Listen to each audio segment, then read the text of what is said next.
If you're not a fan of the words peak, fire, Kino. Oh my god, how is everybody doing today? All I gotta say is when you or your opponent begins to special summon monster after monster, the card draw Maxi provides keeps you in the game. Each draw brings you closer to cards that can interrupt your opponent, preventing them from gaining the upper hand. So tell me, when do you play Maxi? He got the fade. This is not the Arabic fade. I don't know if I can actually get that, because doesn't it require you to have a beard too?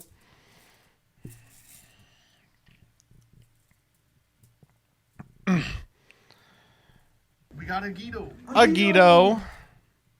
Grow a beard. No. What did you get, laser or something? No, I don't look good in a beard. I can't grow a nice one. I can grow one that sucks, and I don't want to do that. How is everybody doing on this fine feathered day? Chucky, thank you for the 1,000. Android is my brother. Thank you for the prime. I wasn't going to go live today, but then I saw that Danny was going live, and I thought I'm just going to ruin his life. I've just decided not to. Can someone hop on Danny's stream real quick and tell him to accept my fucking squad invite? MP3061, thank you for the 5 hundo bits. Bitteronies. Well, that didn't work. Each sub adds how much time to the stream? It doesn't add any. Did you see my gift sub? No. Not at all. Oh. You gave it to Rebecca. You're fucked once again. Wow, nice 1-year subscription badge, Rebecca. I could tell that you're a true fan of the channel. Did we do Blake yet? What do you mean? All right, so it's going to be a short stream today. We've got just the Twitter thread and Jank Bank and the Ally of Justice mode to do. But we've got one additional thing, and I'm talking about Twitter Freaks. We don't have a lot of Twitter Freaks, but we got 3 bangers. Let me see if I can find the one I was looking for. Danny does not know what a squad stream invite is. He is very stupid. All right. First and foremost, this is Blake. Oh. Yeah, let's do Blake real quick. Every married couple needs a Blake. Blake is my husband's childhood best friend. He's single, no kids. He just joins our family on trips like he's one of our kids. He's the boys' unofficial funkle. He may or may not be drunk 90% of the time. Blake is always down to do stupid shit because YOLO. We love our Blake.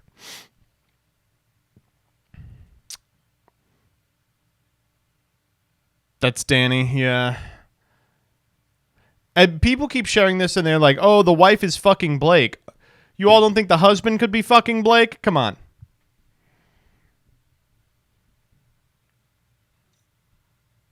We got a Guido. A Guido. Weird setup, I gotta say. He has successfully squatted. We have begun the squad stream. Alcohol on Twitch, this is Red Bull. Anyway, Twitter Freaks. Oh, Rebecca, play the song. Play the song, Rebecca. Jamie, can you load up the song?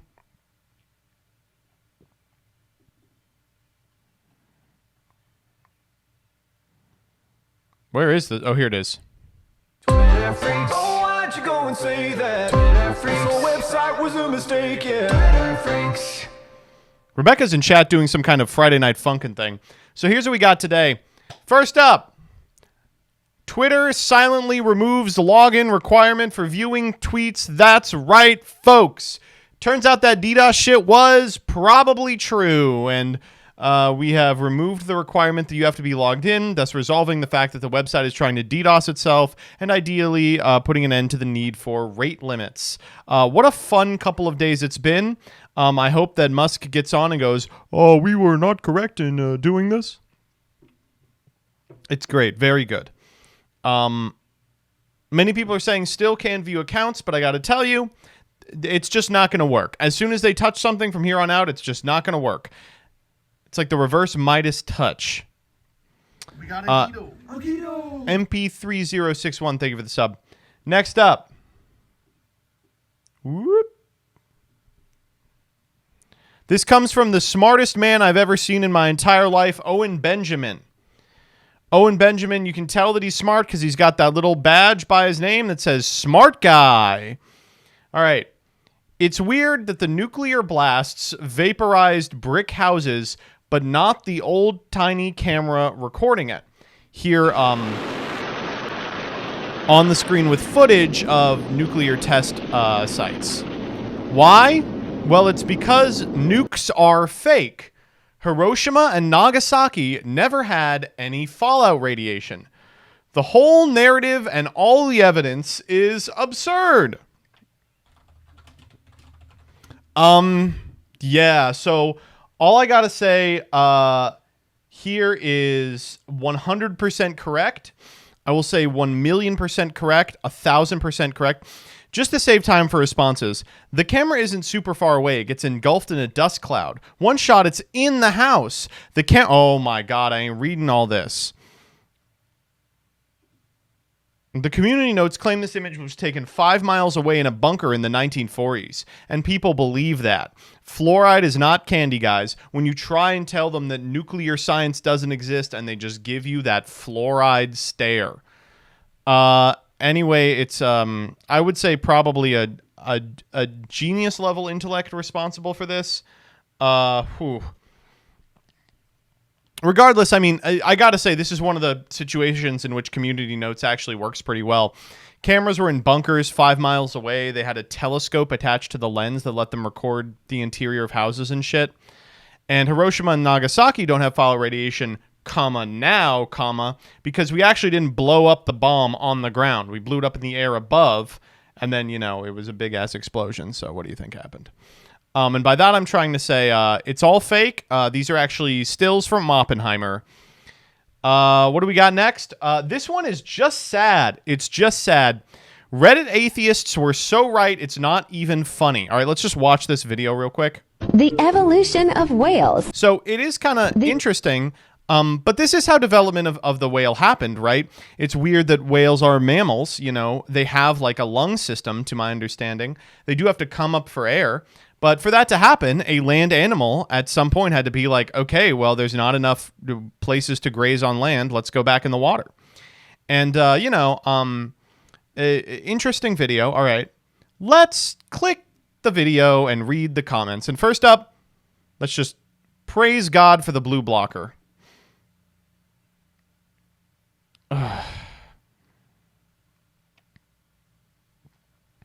Oh, wait.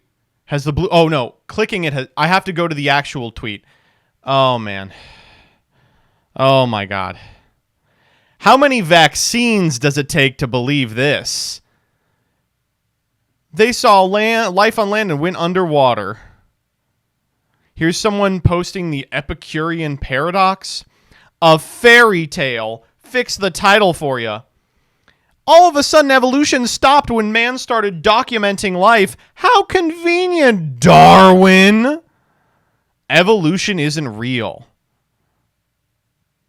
The interesting thing about evolution is that every animal that has evolved into another creature are still the same animal now as it was thousands of years ago. Apes are still apes, which hasn't evolved into humans, while humans are actually having humans without the apes. Where is your proof? I don't know, maybe in the fossil record! Oh, my God. And it's just like thousands and thousands and thousands of people in this chat just like, oh, my God, saying shit like that. Oh, my God. Source? This is a nice one. This thread ain't ready for the truth. Almost a good one. It takes a lot of faith to believe this. Oh, this is my favorite of them. Question, where are the fossils for the in-between animals? Surely we can find one. The answer to this one is, we do have them. The in-between animals between, mammalian creatures and whales. You just saw them. You just saw them in that video. We have fossils for those. So people tell this person that, and they go, whoa, hold up. You misunderstand. I know we have those fossils. but they're also distinct and unique. Where are the fossils of the creatures in between those? The ones that are in the process of evolution. Let me just pull up a paint window here. So here's what we have. On one hand, we have a little mammal. It's like a little dog, right? This is what a dog looks like, right? And then over here, we'll put it in blue so you know that it's a whale. We have a big whale, right? Big whale. Ooh, looks great. All right. They're asking for an animal between these two. You know, like maybe like somewhere like right here. So someone shows up and says, oh, we have an animal for right there. And they go, oh, well, in that case, where's the animal for right here? And they go, well, we have that animal. That animal we actually know. And they go, oh, where's the animal for right here? And it's like, do you want an animal that is like, what are you looking for? Like an animal that has personally undergone generational evolution? You want like a dog that's like got a flipper or something? That's not how it works.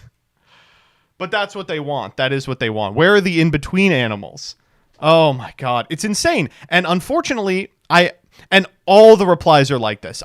Thankfully, the blue blocker has done its job, but I got to see it. You know what? Let me just pull it up incognito here. I'll pull up I don't know. Now that the rate limit's gone, I guess I can look at it despite being not logged in. All of the fucking top comments. Oh, they don't show comments. They don't show comments. All of the top comments are like, so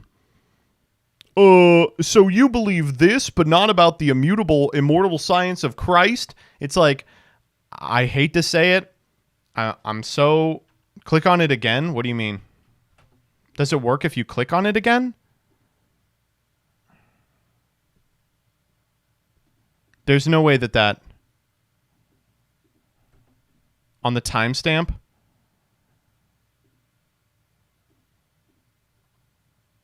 Yeah, it doesn't work. Anyway, I hate to say it because I was on the front lines. I was the front lines of the trenches here back in 2011.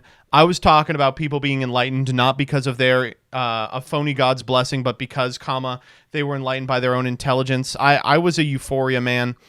Unfortunately, I have to admit, as this poster did, that the Reddit atheists were actually completely correct. They were right. I shouldn't have dunked on them way back when. They knew what they were talking about. I just assumed all the people they were arguing against no longer existed. But here they are in the comments. Oh, man. Whew. It's a rough day when you got to give Reddit props. A very rough day. Now, many people will believe truly unbelievable things, like that there were animals in between different animals. But one thing that people are not willing to disbelieve is what they see from their eyes and ears. So I don't know if you all know this, but in France, there are ongoing riots.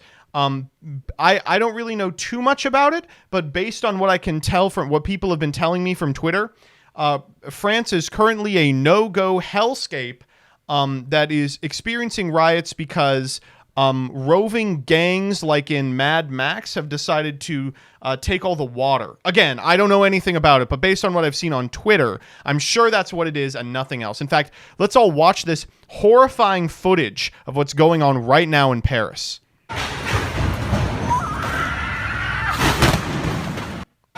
Crazy, right? Honestly shocking. It's nearly cinematic how those cars explode when they hit the ground.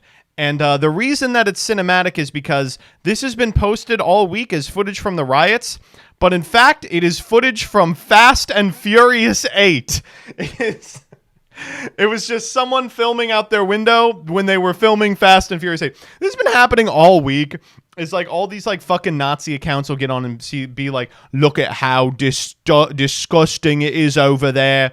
Those thugs are destroying their city. And then it cuts to a picture of Paul Walker. And he's like, yeah, we're going to have to go for it. And these fucking cars fall off. It's just incredible. People are so stupid now.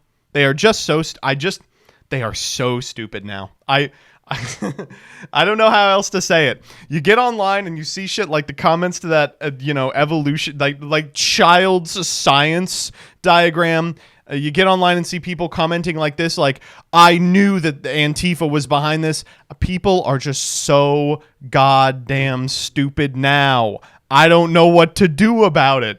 They're just dumb. Frequently, I hate to do this. Sometimes someone will tell you something, like they'll send you one of these, and you got to go, buddy, you are being very stupid right now. And you just got to tell them, no holds barred. Sometimes you get some shit that's clearly provably false, and you just have to be like, you are very, very dim-witted. You are not gonna make it. I have to do this to peeps all the time. Oh man. Yeah, MA7RZ is correct. It doesn't help that the Twitter Blue works in such a way that the people that can boost it are the people that buy Twitter Blue.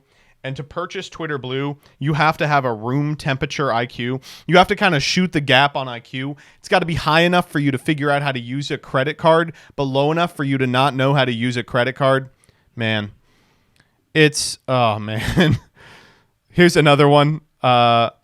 Sniper video. This video of this sniper went viral. Yet people weren't aware that this is a video from March of 2022, and the rifle's probably a replica. Avec position en tout. It's so good. The thing about these is they're just real. All of them are real. This is France. And there goes the blocker doing its magic. It's crazy. The United States has deployed to critically support the protesters in France, the Scarlet Witch. Oh, man. Look at these degenerate rioters in France. All right, let's see it. Show me, Rebecca.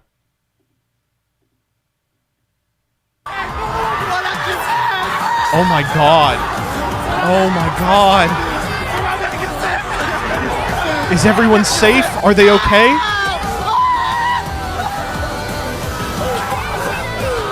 Oh, my God. Look at them destroying their own food supplies.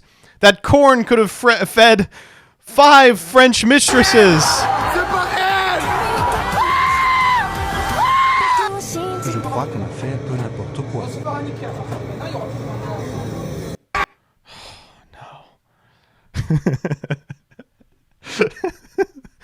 It's just been a rough week to be on Twitter. It's been, CJ Alex, I hate to agree with you, but it's been a bad week for sickos. At this point, I think we got to step back. I think we got to say, all right, unfortunately, I am not going to be able to enjoy sickos for the time being. It's just not working. It's just not working. However, I've got one more sicko to talk about. The fact that you support the rioters when they destroyed a Holocaust memorial is pathetic. Forget the Holocaust memorial. Here they are desecrating the Grand Line. What are you talking about? Oh my God. I'm just clicking this because I'm stupid.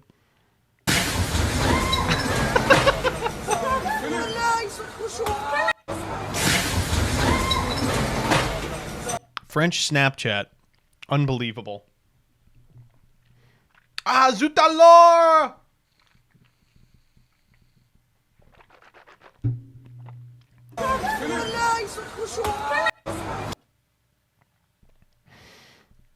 Le Snapchatique!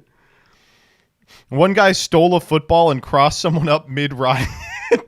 We got a Guido.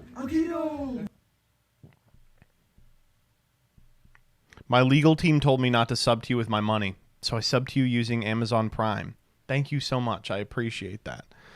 All right, okay. That's all we got for Twitter Freaks today. Let's do some JB.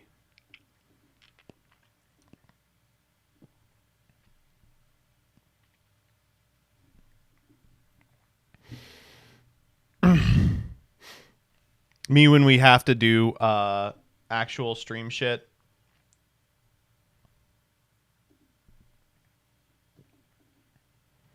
All right, so we're going to begin with the Twitter thread. All right. Oh, also, I pledge allegiance to the gluten-free yogurt. Yes, they're actually that stupid, folks.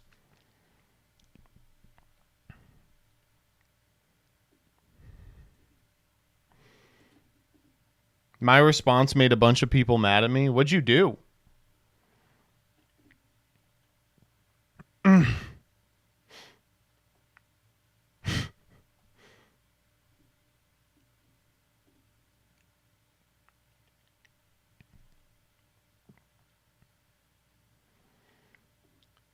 Oh, we got one more. The Art of Purpose. 3 years ago today, gas was $2 a gallon. Eggs were $1 a dozen. Mortgage rates were 3%. Inflation was less than 1%. We had full employment and world peace. What happened? And it's just going crazy. It's just going nuts. Look at that. Look at that. Oh my God, yes.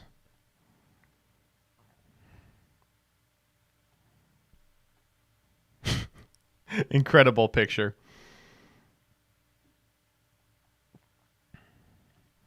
Learning that the owner of this account is 14 really helped put this into perspective.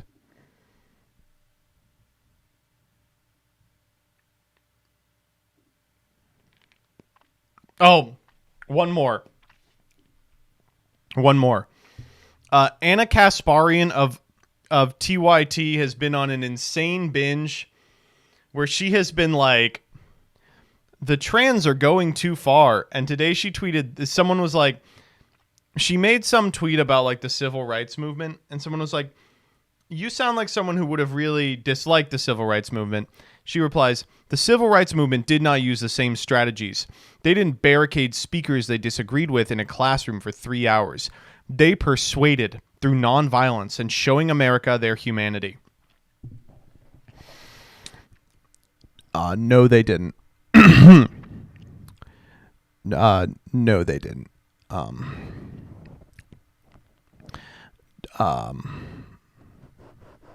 No, they didn't.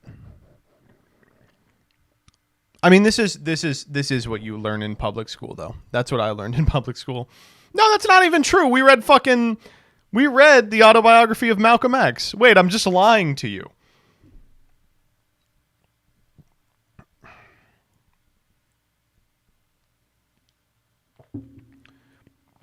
Ugh.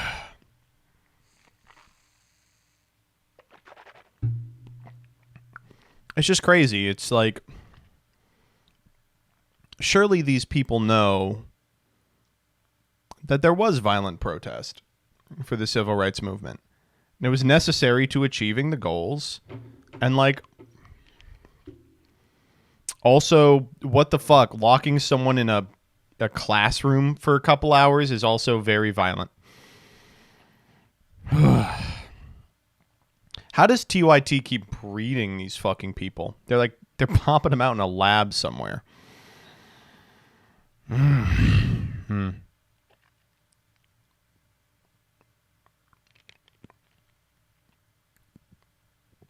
Anyway. We got a Guido. A Guido.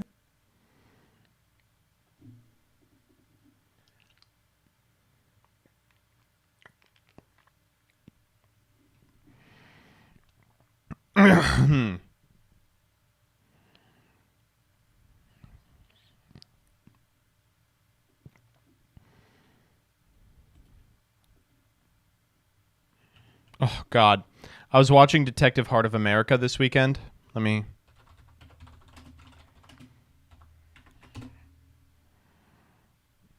It's so good. Oh, I don't want to spoil it. You gotta watch it every 4th of July. Checkmate, Heart of America. It is I, chessmate, jack of all trades and master of all trades. All right, we have the Twitter thread, and we have...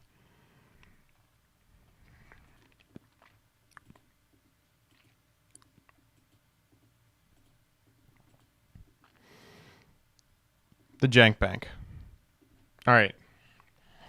Is Coder still there? No, he left. He said goodbye. He said no more goofy Riz. And he will go forever and ever.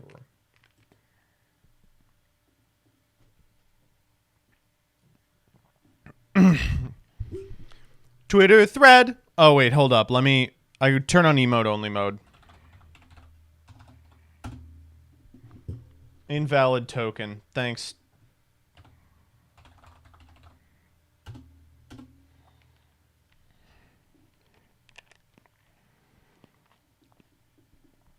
I'm Jumbo Josh, bruh. Jumbo Josh. Oh, why'd you go and say that? Hey, everybody. Joseph Rothschild here, a.k.a. Jumbo Josh, and we are back with another Twitter thread.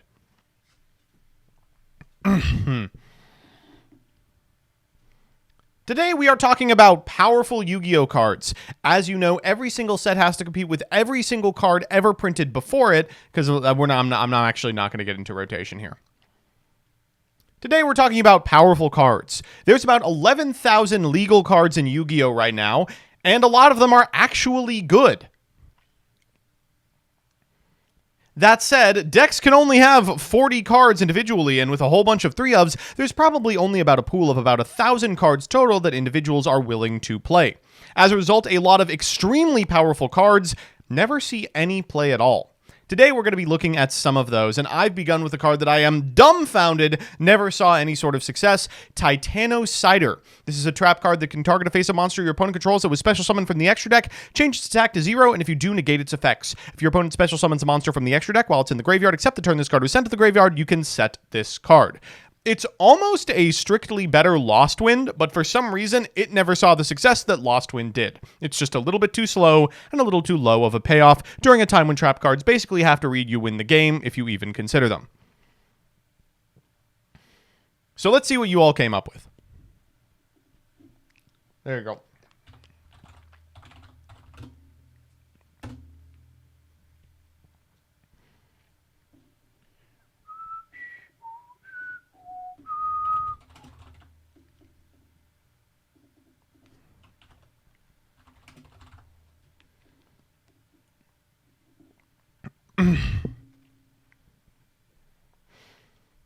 This is probably the number one answer I got over and over again. I remember debates of Spellbound versus Dimensional Barrier when this card was on reveal, and it just completely cratered. This card says, all face-up monsters your opponent currently controls cannot be tributed or used as material for a fusion, synchro, exceed, or link summon until the end of the turn. This card was in a very weird place at release. People expected that it could conceivably be good, but it was almost universally decided it probably wasn't strong enough yet. I mean, it's hard to make the case for a card that says currently control when a card that says ever exists in D-Barrier.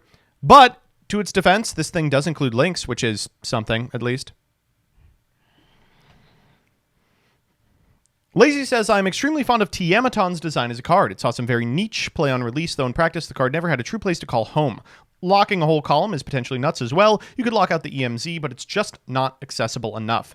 On release, this card was expected to be extremely powerful. It's very easy to set up its condition, having 3 or more cards in the same column. You don't have to summon to the column in which there are 3 or more cards, and being able to lock out an opponent's EMZ after setting up yourself does sound extremely powerful, but in practice, preventing a pen zone or your opponent from going into the extra deck was a lot less powerful when it was stapled to a monster. It meant that any piece of removal contested a floodgate in a way that continuous spells and traps don't.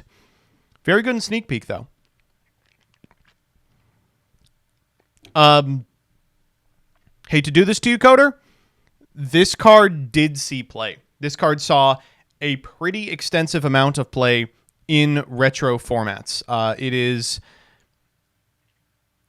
I think it was boarded a lot during wind-up format, but there have been a ton of formats in which Gemini Imps has been playable.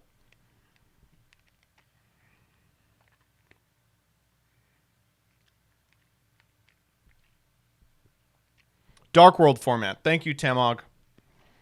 That's what I meant. We're actually just going to redo that one. Hate to do this to you, Coder, but this card saw extensive side deck play during a couple of very specific formats, most notably Dark World. I think some people, like you said, did try it in Gumblar, but we were a little beyond cards like this at that point.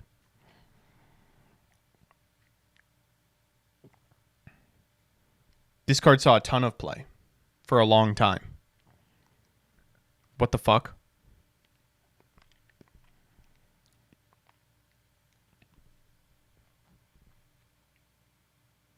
Gravity Collapse is weird. I think it has seen Fringe play, right?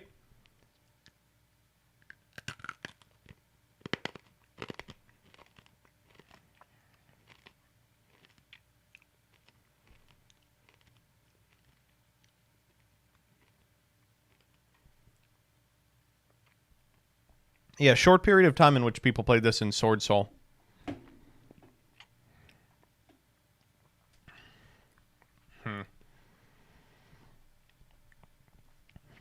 Spenstar has a pretty good point. Post-Errata Firewall Dragon. He's still got the sauce. It's a multi-bounce. It's extension. It's a generic Link 4.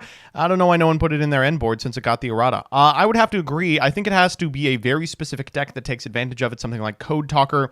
But unfortunately, that deck isn't particularly powerful. I can imagine a conceivable Cyburst deck in the future that would integrate this as part of their end board. But for now, yeah, it sees absolutely zero play in anything.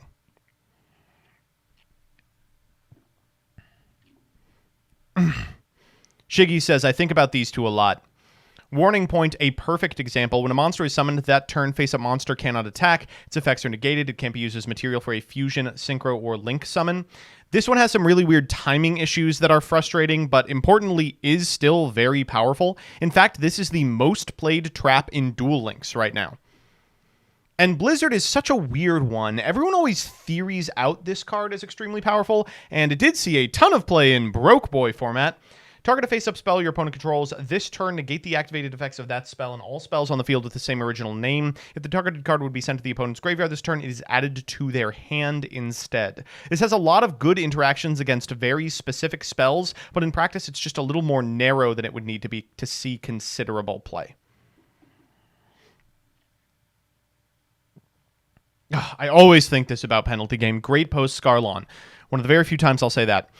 When your opponent has 4 cards in their hand, activate one of these effects. Your opponent can't draw during their next draw phase, or your opponent cannot activate spell traps this turn. It's like an EEV that does both, and also all they need is to have 4 cards. So you just wait for them to play 1 or 2 and fire it off.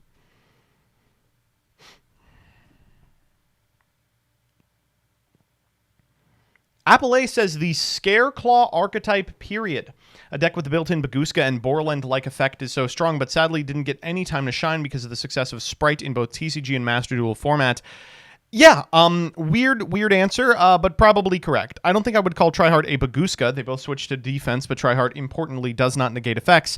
But certainly kind of weird that this card never saw any sort of serious metagame contention. People were always like, you should have a plan for this deck. Like, it's around. You could conceivably see it at a YCS. There's someone at my locals who plays it, but no, I don't think it has any real tops.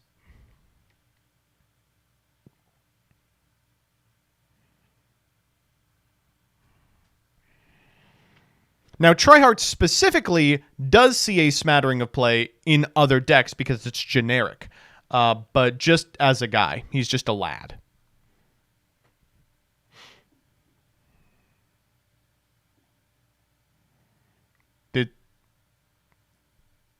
I mean, there's just no way people think this, right? This is like the best card in the best deck for like a year. Dyer says, remember when this was going to be a tier 1 deck? So Therion as an engine was not particularly powerful outside of some niche play in decks like Ricka Sun Avalon. But I don't think you can say Regulus flopped. I mean, he was a power player in Super Heavy Samurai, which was good enough to search off of Cleafor Genius. He adds a bunch of negates to individual decks. I really wouldn't feel comfortable saying that this guy flopped in the way that I'm looking for.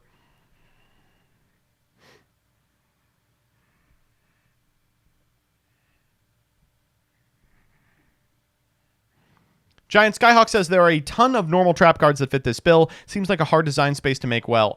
Get Out is a perfect example. Target 2 monsters your opponent controls that were special summoned from the extra deck. Shuffle them into the deck. I mean, that's incredible. That's like super crazy. No play.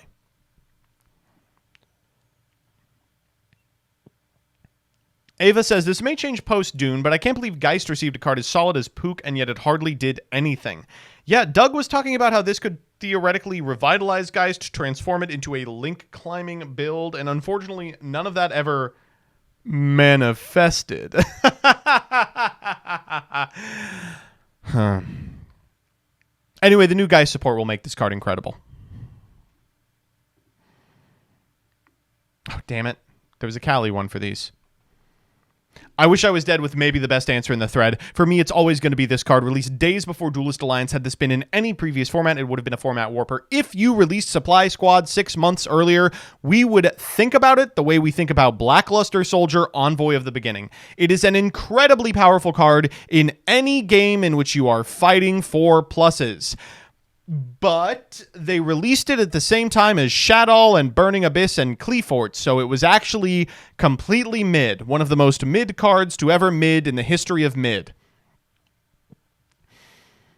It reads so powerful on paper that a lot of individuals were playing it in like really early Burning Abyss builds just to figure out, no, you probably shouldn't be playing continuous spell traps in the deck that wants to have a clean back row. Yep, Heverin 1 is right.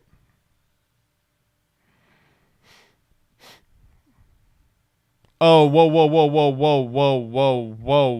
buddy. I asked for cards that never saw any competitive success.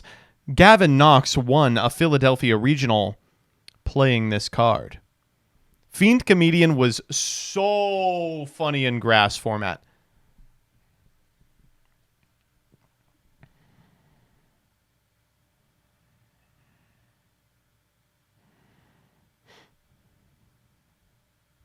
Kai says, I think Underdog deserves a shout. Yeah, when this came out, I know a lot of people were hyped about it. It was a one-sided skill drain depending on whose turn it was, a prime mechanic to try and exploit. However, it really never found a good home for any deck to really take advantage of it. I could see Underdog being a card like Tyrant's Throws, where conceivably there's a deck that will come out in the next couple of years that will be able to make use of it, but for the moment, it is really not exciting.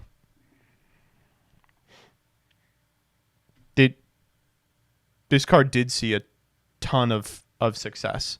Sam won the Invitational with this. Come on now. Psychic Eraser Laser, a great example.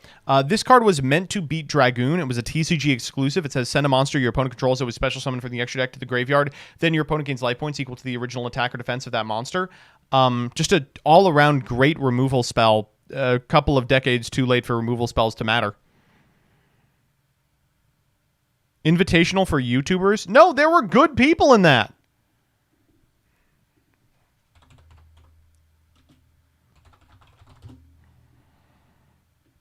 Let me see if I can find... Oh, my God.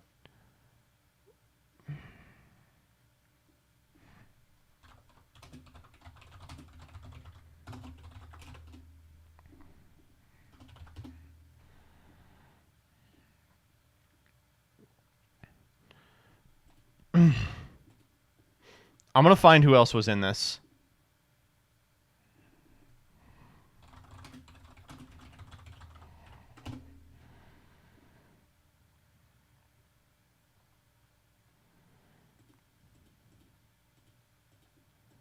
This is Duel Links.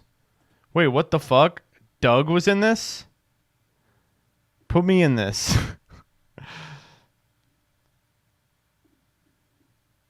Here, thank you.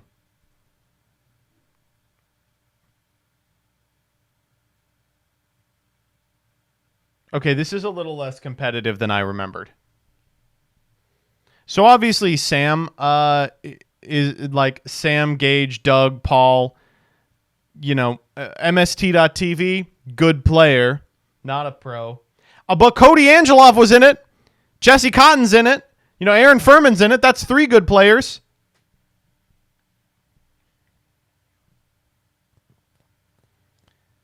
Jesus Christ, this is the worst Doug I've ever seen. Doug has like 4 Konami PFPs. This is his worst by a lot. They keep I hate to be like this. They keep making Doug fat. Why do they make Doug fat? They just hate his face, I guess.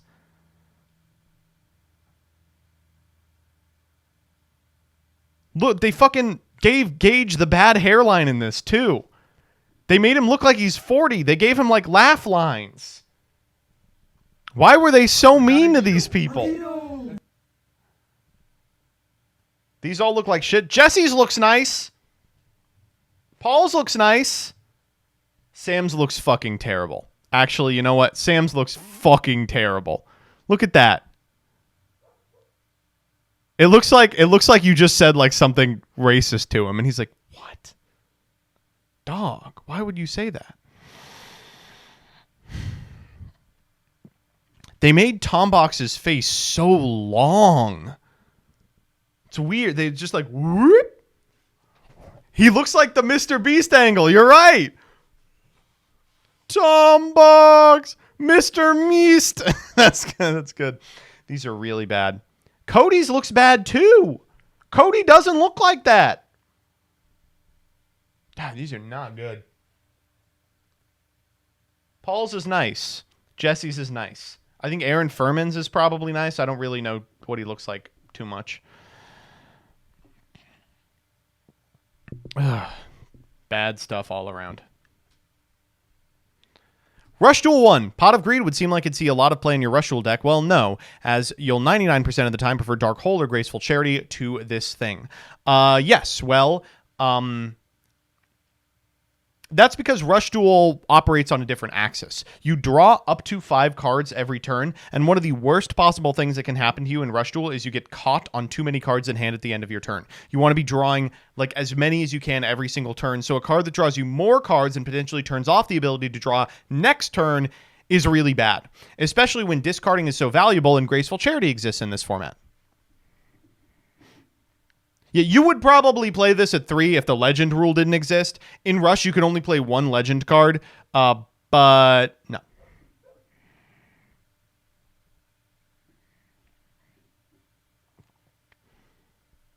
This saw a ton of success, dog. Come on. This won a WCQ.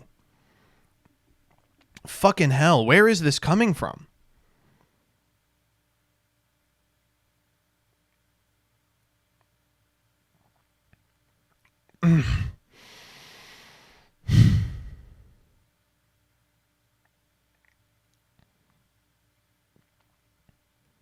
Heavenly Zephyr Miradora is a weird one. It's like an effect veiler that's also a body on board, and it can't be negated.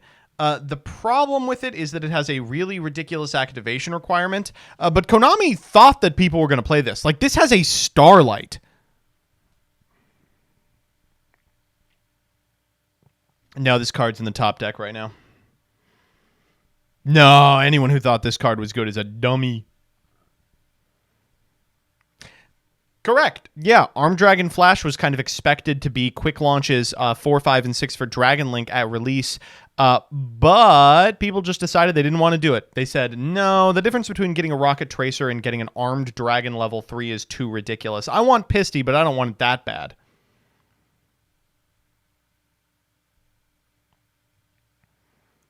I mean, people did try it. It saw maybe like 4 days of play.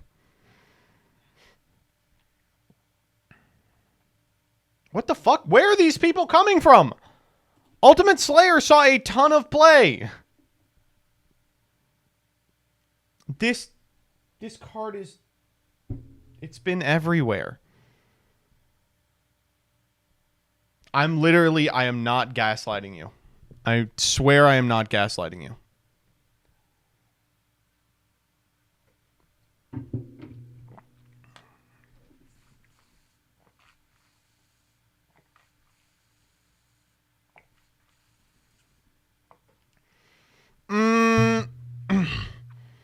This is a tough one. This card failed to live up to expectations, but it was around. It was around.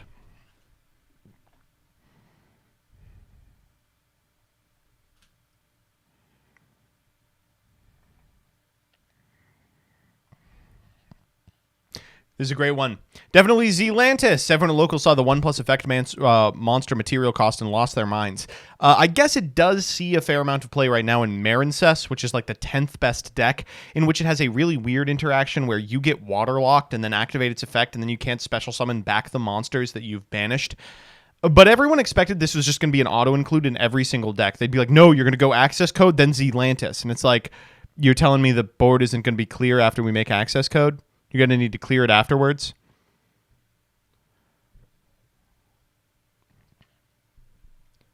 Oh,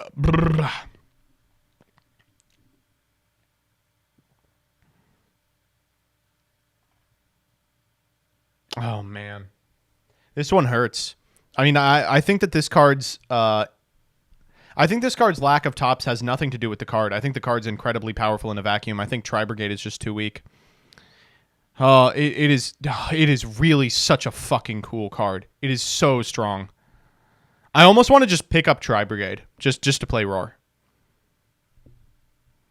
There will be a day in the future in which the top decks have been hit to a degree that Tri-Brigade is once again playable, and we will play Roar.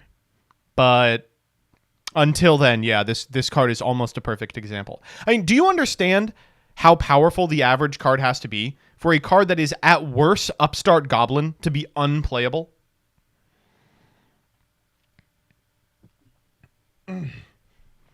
This card saw months of play. We are playing this in History of Yu-Gi-Oh! Right now. This is like the reason to play Pendulum during its run in 2017.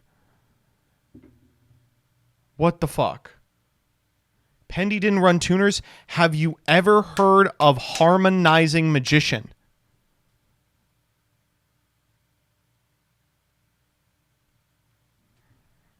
Wow. Pend was playable in early Master Rule 4. After the Zoo hits, post-National season, the best deck was Pendulum Magician. It won like 2 or 3 YCSs. And then Double Helix came out. Do you know what the best card in Pendulum Magician is, though? By a lot. Omega. Omega is so fucking strong in that deck. Master Rule 4, Omega is just like the greatest card that's ever been printed. It's like you just the whole field and then you go, okay, goodbye. Goodbye. Time Star, trap card, pass. I gotta say, we've played at least 2 matches that include pendulums, and I piloted both times, and I do the worst job that anyone has ever done. But that deck is so strong. It is just so fucking unbelievable. Psyframe Lord Omega. Yeah, so the important part is that Pendulum Magician back then did not play Link monsters because there wasn't a good one yet.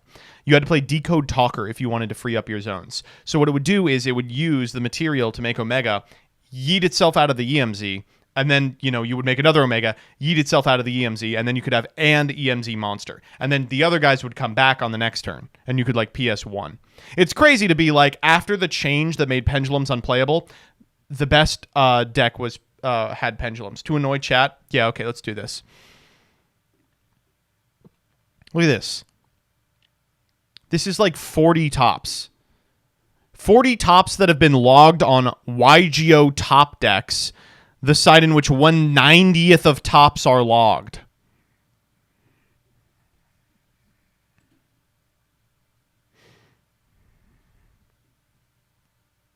I played one decode in mine. We play one with a decode and without a decode, and I remember in the one without a decode, I'm like, I need a fucking decode talker. I need to be able to get back into the game. And then in the one with decode, I go, oh, I see why we weren't playing decode. This card actually does not do a goddamn thing. Those are all flu. I don't care. If it saw play in flu, it saw play. I don't give a fuck what it was used for. Ugh. Okay.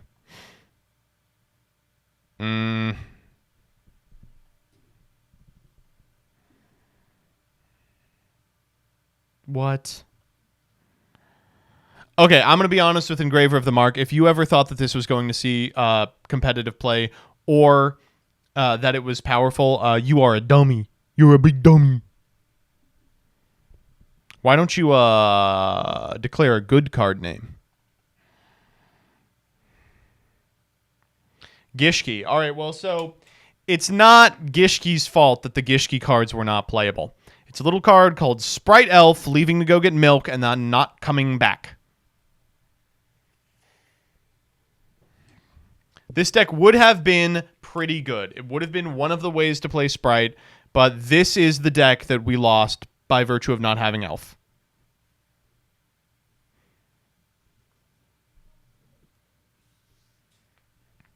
I never got to TMT it. So sad. I'm pretty glad we didn't because it would have been a completely useless TMT.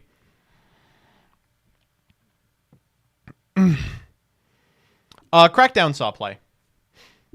Crackdown saw play.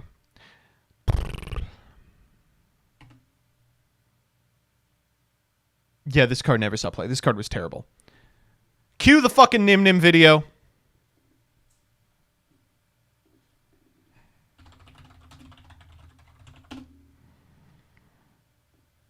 It's early April 2019. The Yu-Gi-Oh! Meta is booming. Duelists everywhere are excited for the upcoming release of the newest core booster set. Dark Fandom Neo Wiki. Storm. Orcists finally get Dingirsu, arguably the best card of the archetype. Danger Thunder gets Iron Dragon Broadcast. Salamangreat gets Silent Mind. Ghost Sister and Spooky Dogwood. One of multiple new discard effect monsters. Her being the one that boosts your life points for each effect monster your opponent special summons. But wait, what's this? There's also another that takes aim at extra deck climbing strategies and other similar strategies by preventing a monster from being treated or used as material for a new extra deck monster. This wasn't anywhere in the OCG list. This could only mean one thing. The TCG was getting a brand new exclusive hand trap. Everyone was excited. Almost excited as I am to announce today's sponsor, Raid Shadow Legends. You've probably Oh! already heard of Raid Shadow Legends, but if you haven't heard of this dark in-game,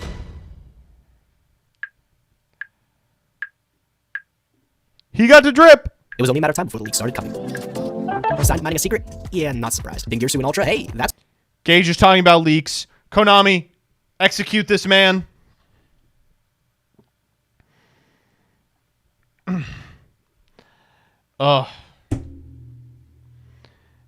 Yeah.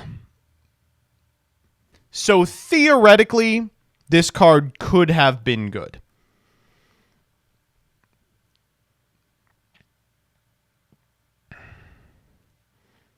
In a world where you're only ever playing the Tier Mirror, ending on a card that is functionally super Abyss Dweller seems okay.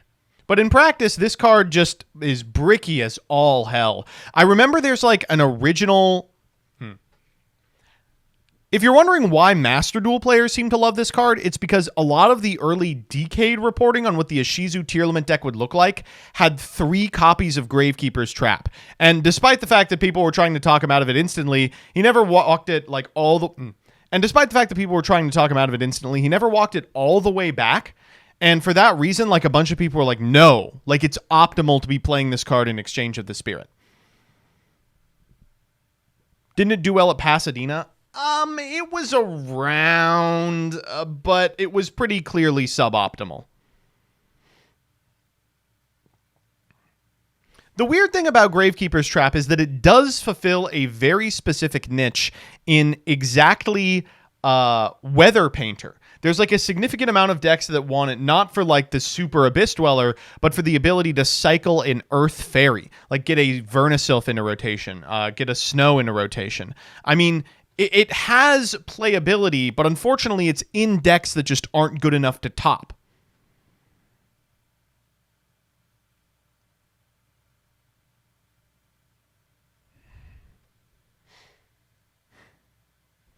I have no beef with Decade, but it's funny how he leads a portion of Master Duel player base around on a leash. It's... You know, I can't really find too much of a fault in it.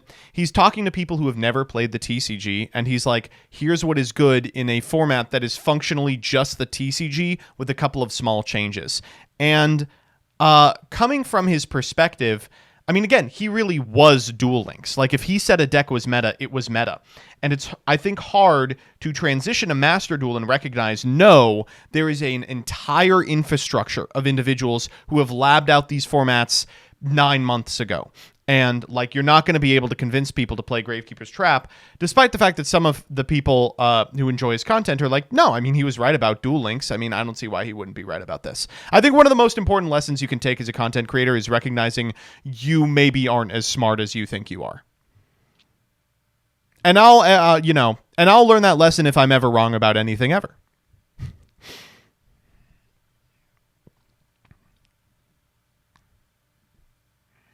From big fish, small pond to medium fish, huge pond. Yeah, pretty much exactly it.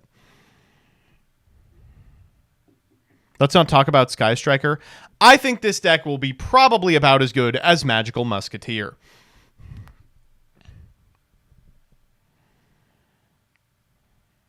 Stop posting this. This is a Jesse Cotton innovation, and he bears full responsibility for this, but GCD is completely right. When my opponent goes for Hulk, I will use this and summon out the Water Barrier statue, and other statements streamed up by the utterly deranged. God, this was like worse no material. People purchased this. It was like a $30 card.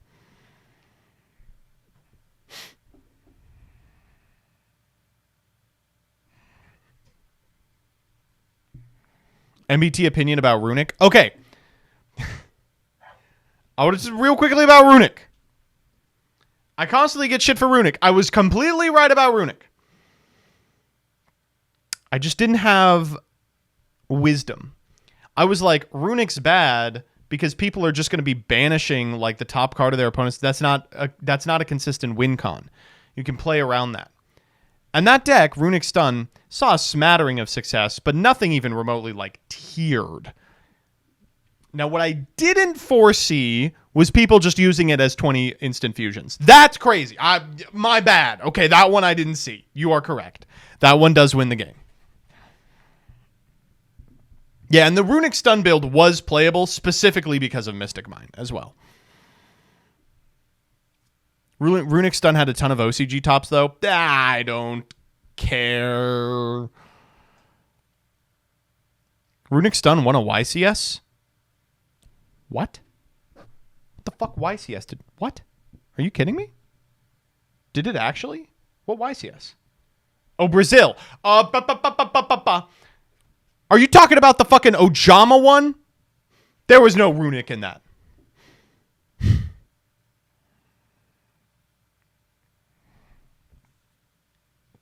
God, Mystic Mine was such a fun card. No, I hate to tell you this, game's in Wales. Ghost Reaper and Winter Cherries have seen a ton of play. It's been very successful. There are formats where it's the only hand trap that really does anything. This card's terrible. You are shitting on my balls right now. You are farting on my dick. This can't be real. Someone cannot have logged on and typed this. There's just no way. This card saw zero play until Dragoon released, and people realized they could play 2 Garnets and get one of the best monsters in history on the end board with 0 cost, and it was only furthered with DP, which eventually was its demise, and now it's not even relevant in Master Duel. A couple of things. One, the reason it's not relevant in Master Duel, in my opinion, has nothing to do with the power of Verte Anaconda. I think Verte Anaconda is still a bannably strong card in Master Duel, but it doesn't line up well with the couple of decks that are like the top, right? Like, it's not particularly good in Tearlament. It's not particularly good in Sprite. It is good in Branded and sees play there, but it's not good elsewhere, right? And so that's why it's not being played. In a future in which those decks are no longer the top decks, this could see play, right? Secondly, what are you, out of your fucking mind? I don't give a fuck if it didn't see play until it was played. It was played. This was like a huge card. Yeah, Josh Cool Money's also correct. It saw play before Dragoon release. Shannon Long famously pioneered playing Rainbow Neos in like blind second Mech Knight with Verte Anaconda. It was so easy to get into, and then you just like wipe your opponent's field and kill them. That innovation was only around for about 3 weeks before the release of Dragoon, but like it was playable, and you had to have a plan for it. Yeah, no,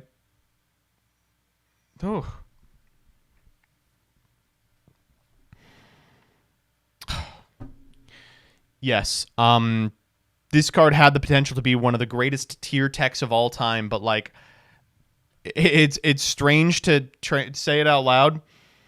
In a world where you can draw 6 cards in a turn, like in a world where you have to choose between sending snow or drawing 6 cards, the correct choice was sending snow. This does have tops at the CSM level. Bada bing!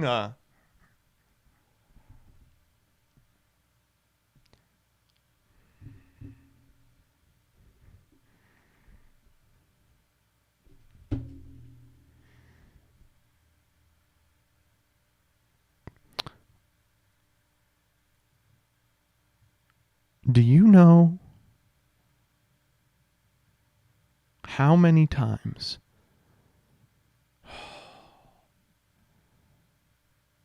I'm fine.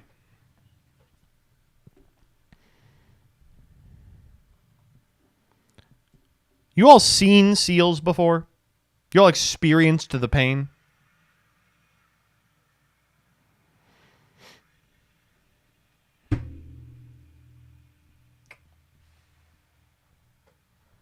Where are these people coming from?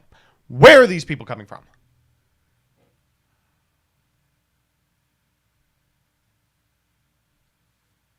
We got a Guido.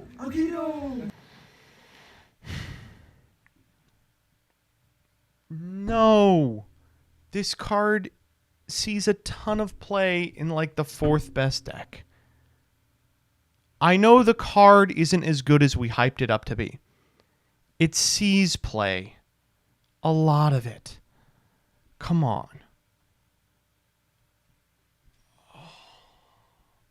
Libro has double digits of tops. I am begging you. Come on. There is no way you put Phantasme in my thread. There is not a way you put Phantasme. You did not come into my thread and post Phantasme. Phantasme has a really decent effect and saw play in meta on release. Then why is it in the thread? Then why did you put it in the thread?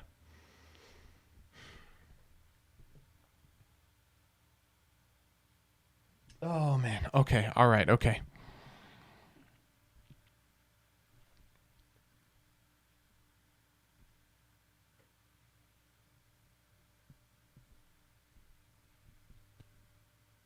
Ain't no way. Ain't no way. Okay, finally. Frank G, thank you so much for reading the fucking assignment. Draco Utopian Aura was a really cool card that I was excited to see play. When your opponent activates a monster effect on the field, negate the activation, destroy the card, then you can banish a monster from your hand, and if you do, special the monster that was destroyed, but negate its effects. It was like a solemn strike that maybe also plussed you by filtering a bad card from your hand into a cool card from your opponent's side of the field.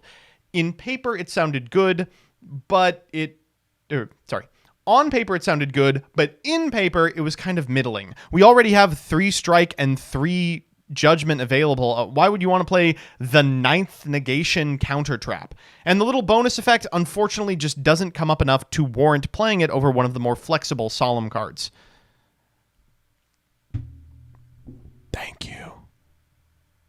Thank you so much.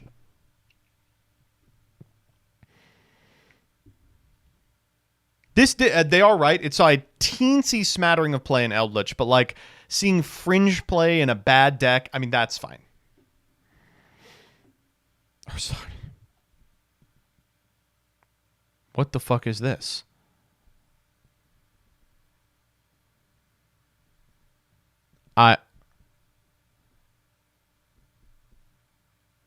This card is not good.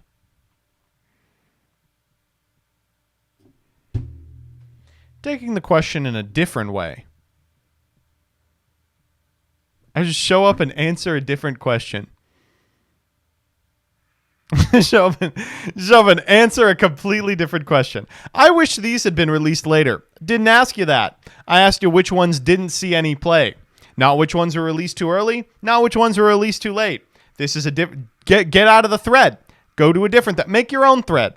You don't need to be in here. Yes.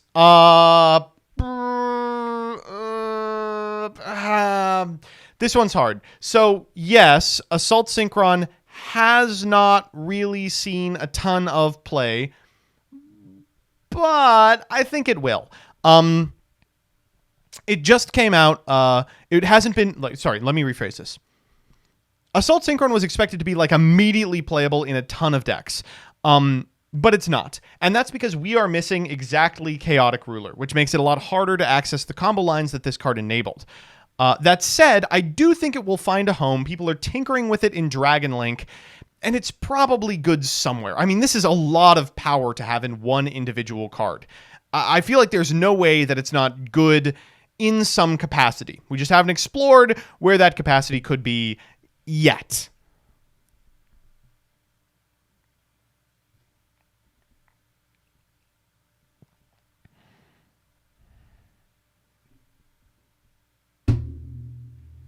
And we're back. How? Going the opposite direction out of the thread.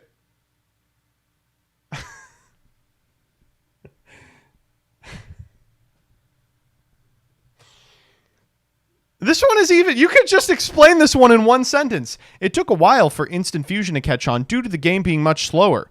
It took a while to catch on because there was nothing worth summoning! It was also good then. Like, we just didn't understand how good this card was. As soon as you could Synchro Summon, this card should have been a 3 of in every single deck, and we just didn't use it.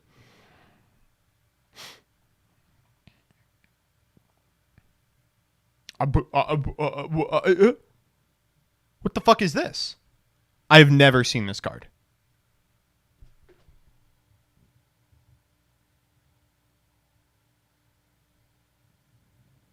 This card's insane. We got a Guido. This is a spell negate that floats into a monster negate. This is like one of the greatest ritual cards I've ever seen in my life. This is the cover card for Difo?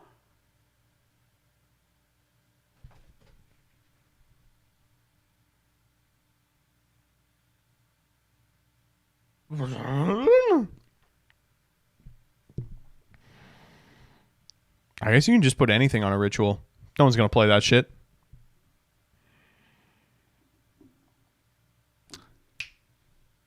Yeah. When this card was first revealed, I was afraid that people were going to try to force it into a bunch of different decks. It's basically Vanity's Emptiness, but completely one-sided. Thankfully, they haven't. Unfortunately, I think there probably will be a home for it in the future. I think the OCG is tinkering with something now. I just hope that we never figure it out. This card is so bad. Listen, I've played this card in Jank. This is the worst card ever. It gives your numbers the number effect. Great answer. RC the gaming fan, thank you so fucking much. Great answer. This might be a stretch, but I always thought that Misaya had come out in a time when Pendulum was good, like in Pen Magician or Toss. It could have been good, especially in combination with cards like Star Pendulum Graph, but that's just me. I mean, this is a generic zero-scale monster that's just macro. For some reason, it is just macro, except for monster cards, which is what you want because you're pendulums. That said, it just does not have any application anywhere ever.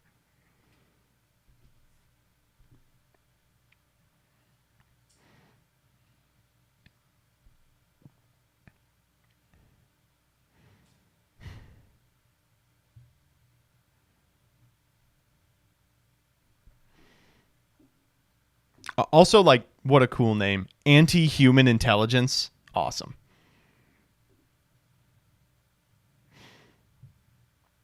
Another great answer. Another fucking ritual monster as well.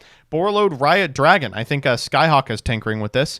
When your opponent special summons a monster, quick effect, negate the special summon, destroy that monster, then destroy this card or a rocket monster you control. If it's in your graveyard, you can target a Borrel or a rocket monster, destroy a card you control or in your hand, add that target to your hand. I mean, it's just an incredible extender for decks that want to destroy things. It's interruption. It's really strong, but it's blue.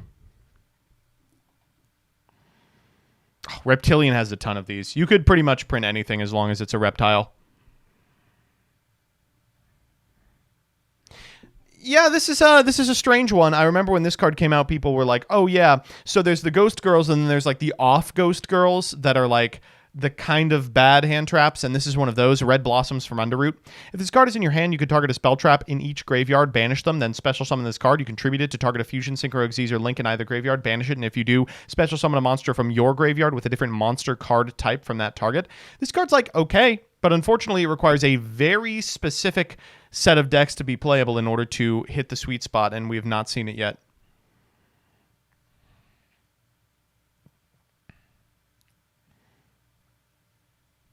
For Edison format, it boggles my mind that Tretch is not playable in Edison format. When you think of how much of a force this card was in Duel Links for literally years, it's shocking that it's illegal in Edison and no one plays it.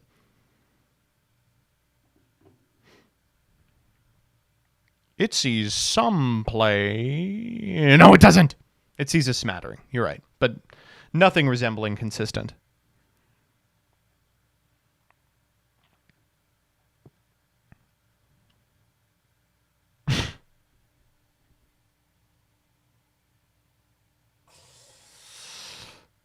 I mean, what can I say?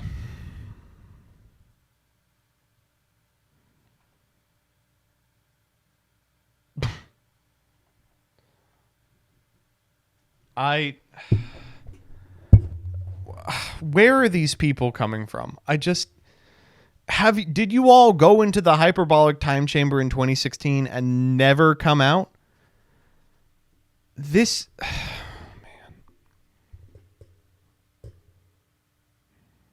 Yes, Snake Rain is a good answer. They don't know. They don't know, chat. They don't know. They don't know.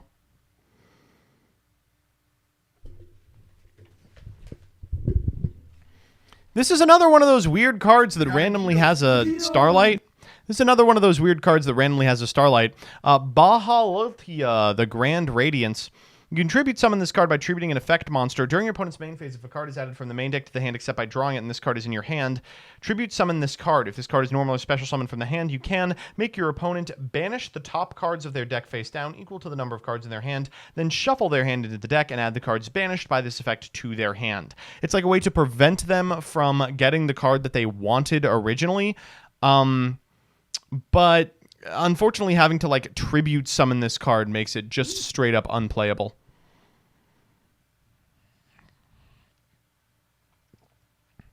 Him again. Oh.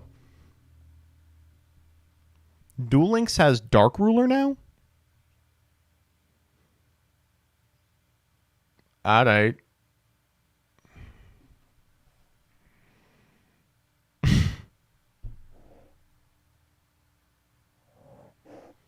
Did you even make an attempt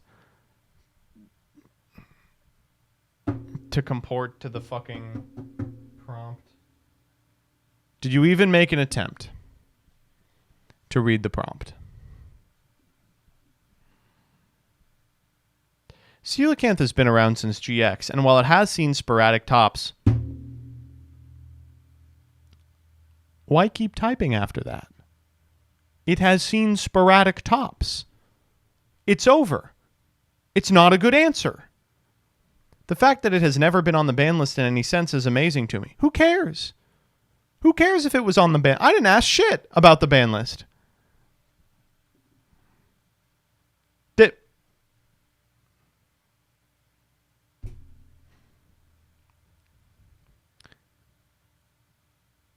Debunk saw a ton of play.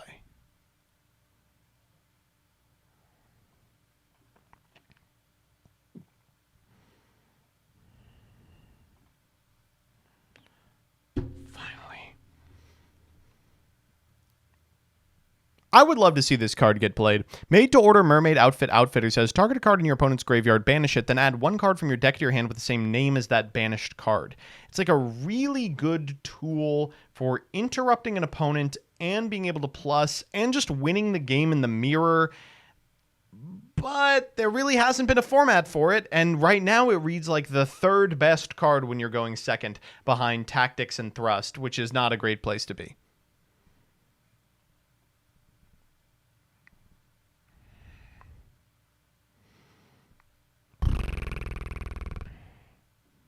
Regrettably, this did see play.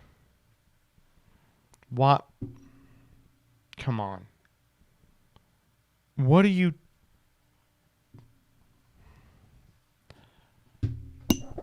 It saw play for like a month in tier, and that's it. What more do you want? Is that not sufficient? It saw play in the best deck in the history of time during its entire legality, but that's it. You know people still play this, right? Jesse Cotton's day one Pearly list was playing this dog shit. Oh my god.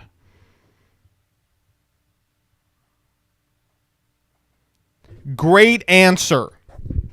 Ledger Book never really saw play in modern formats because trap cards are too slow.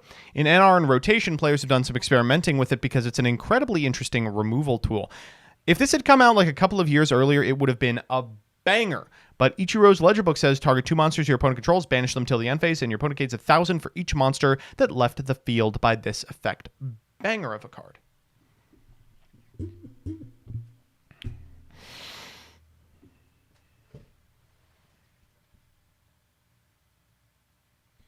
I know it won't get into the video because you started with its cousin, but shouts out to Lost Wind. Because of the special summon instead of special summon from the extra, this card has clutched out so many wins for me from opponents who don't realize it's for more than a turn. If you are winning with it, it's probably not for this thread, but Lost Wind has seen a quadrillion tops.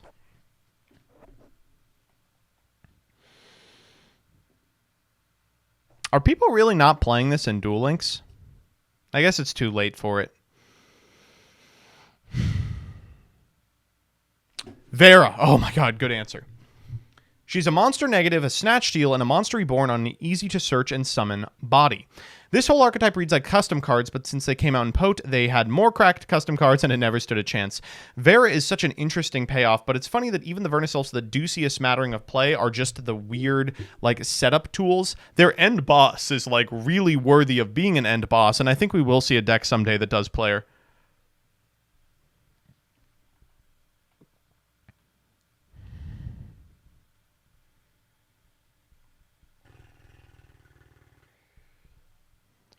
I will say nothing.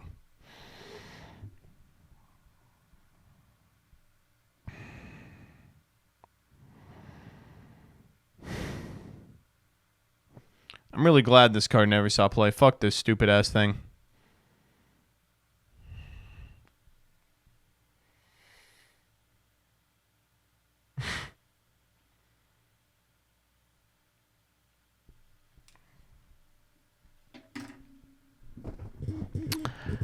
Magic Deflector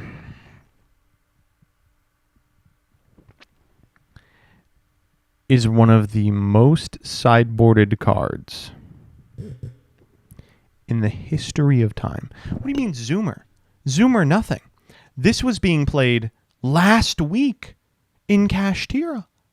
It's like an incredible anti-Kashtira card. Oh my god. This card was so good in early Duel Links. Come on.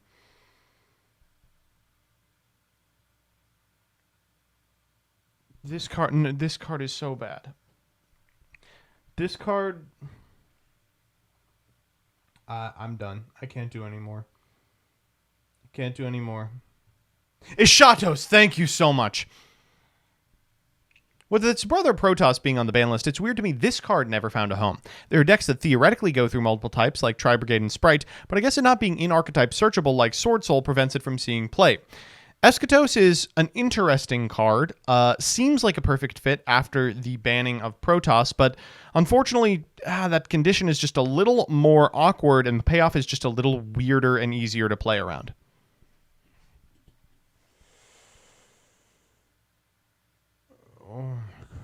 Oh, come on.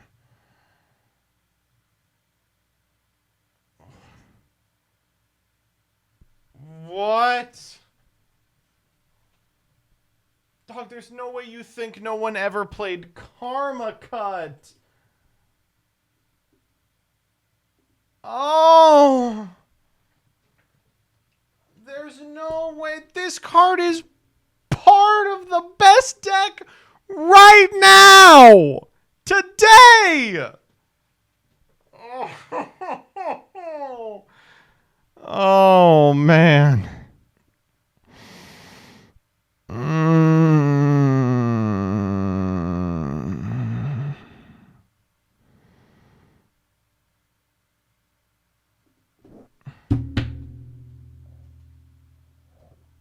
We got a Guido. I'm done, dude.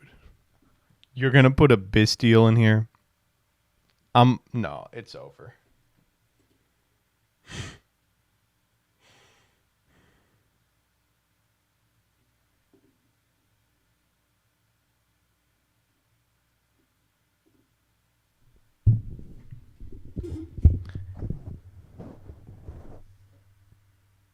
Thank you. Brando says the creator. The creator reads every card in your hand as Monster Reborn, and there's tons of ways to get incredible things for him to revive from there, but because he can't be summoned from the graveyard, which would be the easiest place to get him from, he is unplayable. That's not why he's unplayable, but it's one of the reasons. A lot of people forcing this guy in GOAT format, but unfortunately he just was never good. Cracked in Playground, though.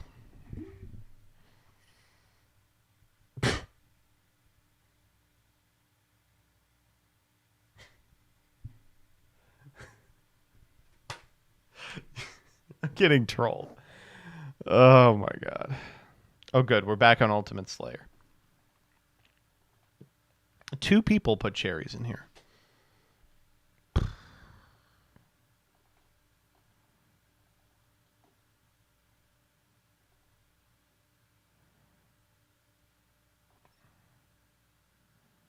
This card was played. Rex Term. Why is Rex Term in here? This card...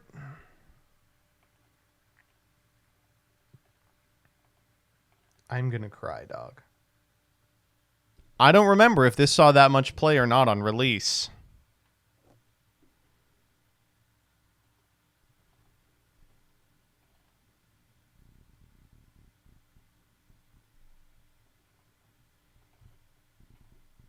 I'm done. This dog. They play this now. Oh. Oh.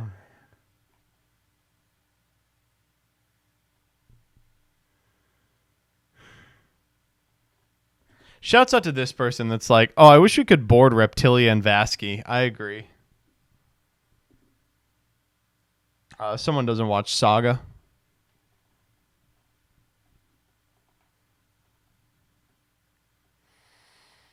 I gotta call it. I gotta call it, dog. I gotta call it. I gotta call it. This ain't gonna happen.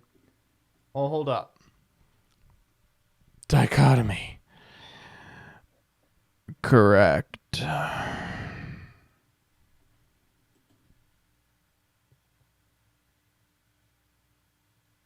Stop playing hat. It shouldn't have.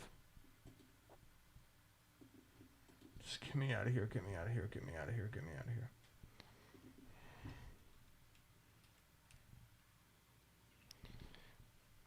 I gotta say, I'm starting to see why individuals are pretty bad at... I gotta say, I'm starting to see why we're so bad at assessing what cards are going to be good and... I gotta say, I finally see why we are so terrible at assessing which cards are going to be good and bad upon first read. It's because many of you can't read at all. Just look at the answers to the prompt. See you next time. And then Dyer, you can put in the supercut at the end.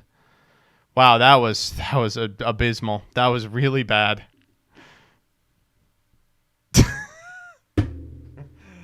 Oh man. god. That is so true. So true, CJ. Very correct.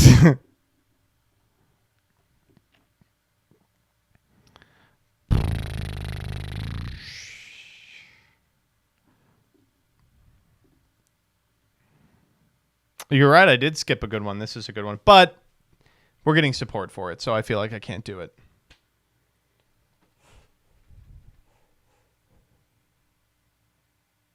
Wow.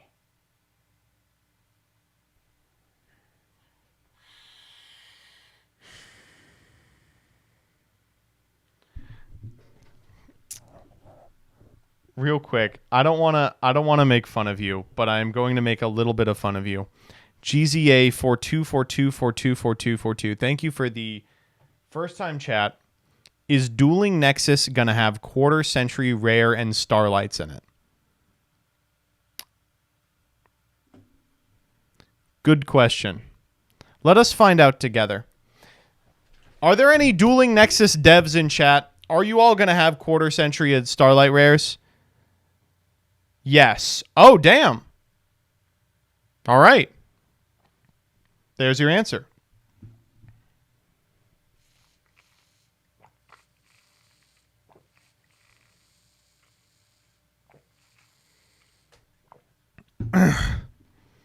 VIP. That's an easy VIP. I did see this one. Duel Links play doesn't count. Oh, okay.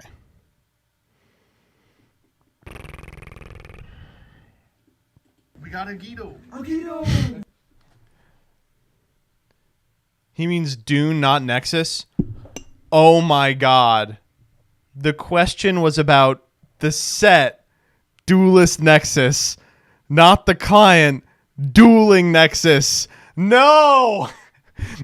I've been fucked!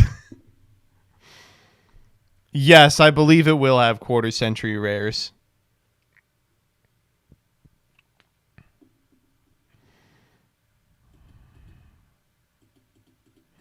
Fuck. Say sorry right now. I apologize. Oh, no Starlight, just the 25th. Okay. Okay, next up is JB. Let's get this out of the way. Let's get this out of the way.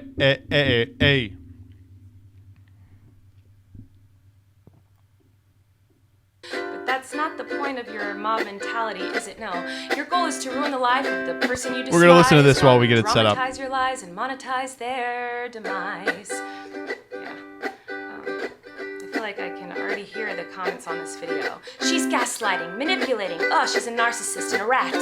I would never make a mistake like that. Oh, I'm sorry, I didn't realize that all of you are perfect, so please criticize me. Bring out the daggers made from your perfect past and stab me repeatedly in my bony little back. I'm sure you're disappointed in my shitty little song. Yes! I know you wanted me to say that I was 100% in the wrong. Well, I'm sorry, I'm not gonna take that route of admitting to lies and rumors that you made up for clout. This song is so good. Hey everybody, I found someone new to harass. She did some things that I do not like in her past. So everybody gather round, cause we're about to attack. But not based on facts, oh no. Your loaded lethal weapon is your fingers on the keys. You don't need any armor when you can hide behind a screen. So shoot me down quick, hit the click and bam. My reputation's deceased. Ooh, bars? I also wanted to take a minute to talk about that girl Miranda sings. You know the one. Yeah, her. She's PG-13. It says that on my website, and it's always been that way. And that's why you won't find my videos on the YouTube Kids app. Anyway, I didn't realize it was my responsibility to decide what was appropriate for every kid to see. I've always relied on... God, she's just so... She's such a banger.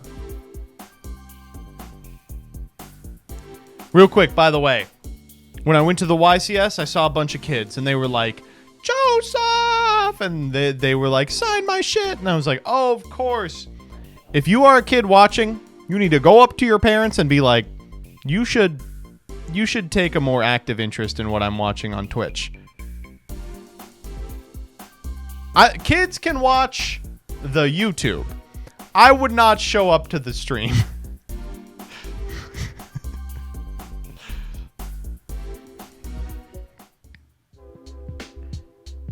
And maybe only some of the YouTubes. Bro, don't watch Progression Playoff.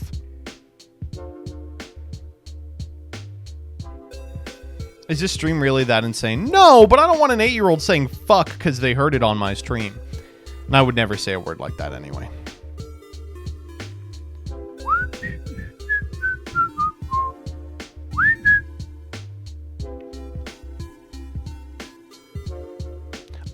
Yeah.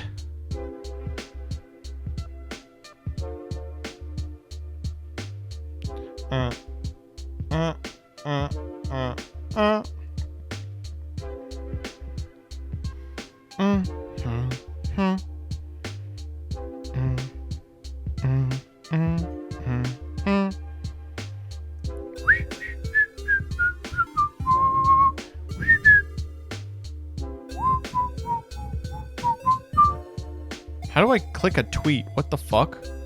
Go to this tweet. Go.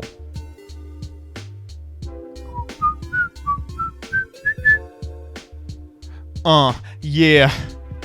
I'm Jumbo Josh. You better watch out. I'm making too much dosh.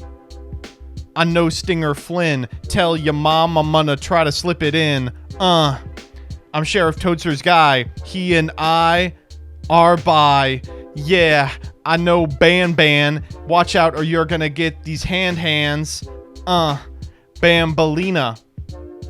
Nabalina. This is the only two things I can think that rhyme with each other.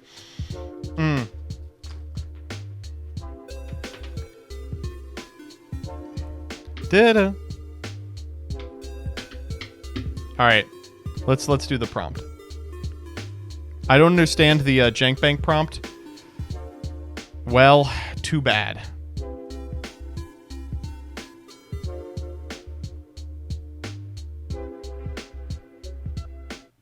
All right, ready?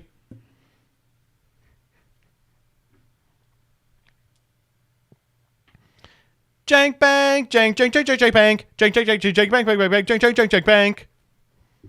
But you got to use the Jumbo Josh version.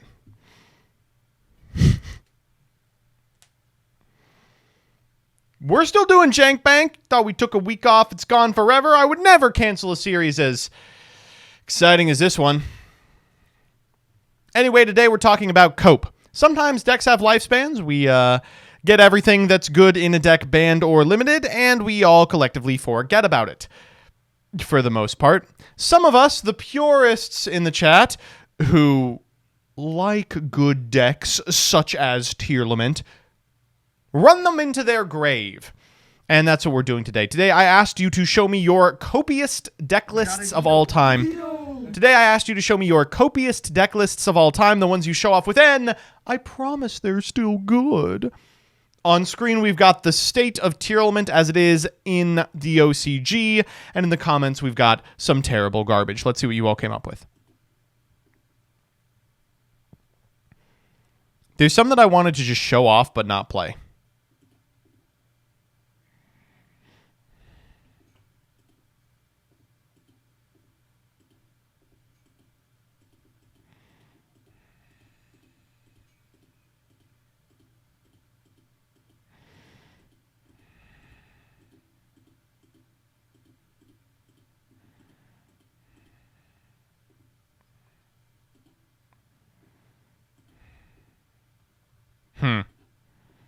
Maybe there's not. I thought there would be more.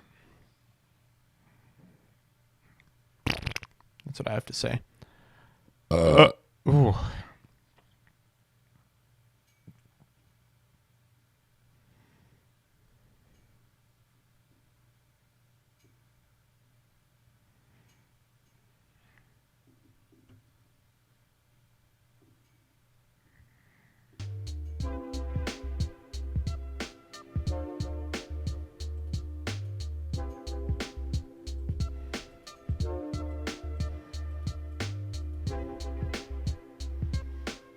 Half miss, I cannot keep playing this exact deck on Jank Bank.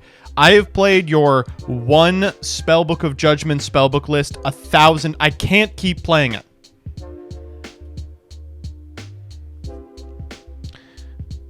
Hilarious. What the fuck? What is this, WhatsApp? Man is like furiously scrawling down a deck list like in between booty calls. Haha, what you doing? Monsters 21, 3 Ash Blossom, Joy Spring. Sorry, baby, that's not for you. What the fuck is the background? Is this the Scream?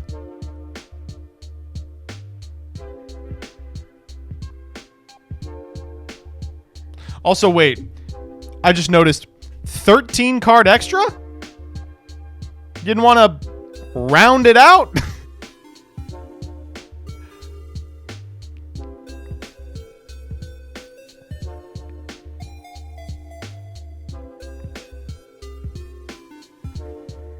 What the fuck? I'm missing one of them.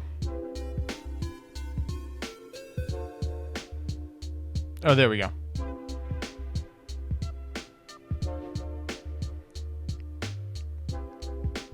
We begin, of course, with the dog lesbian herself, Rebecca. We're not fucking starting like that. We begin with Rebecca. Sad to see the comments are not parsing while real cope is. Have this. Yeah, oh boy. This is, yikes. Are we blinding second? You're in chat, right? Yes. All right, I'll try it out. I'm going to say something and you'll have to promise not to cringe at me. I kind of miss Sue. It's been long enough now that I think I can say I kind of miss Sue.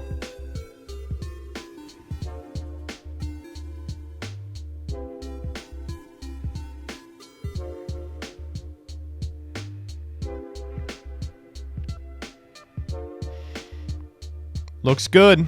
Looks damn good. Let's give it a whirl.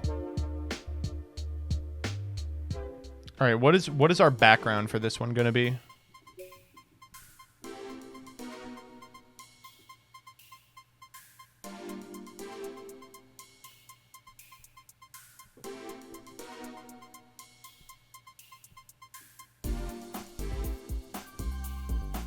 Tomb Station.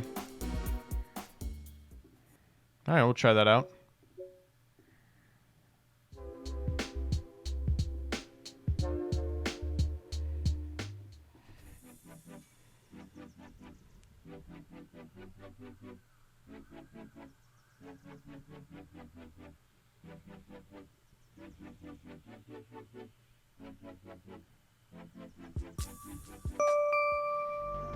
Que Blanc. Que Black is this person's name. Holy shit-a-moly. This is about as good as it can get, I think. And what are we working with? Fire Erection. Oh, that's fine. I have no problem with that.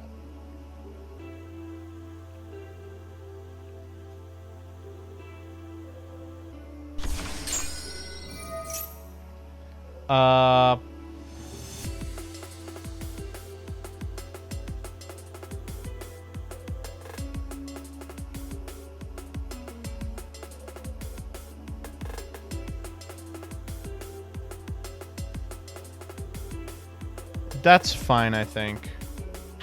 I'm passing a kidney stone. What the fuck? Look at that little snake over there. Whoa, what's going on? He's just chilling. Oh, he's coming back. He's coming back. Oh. Okay.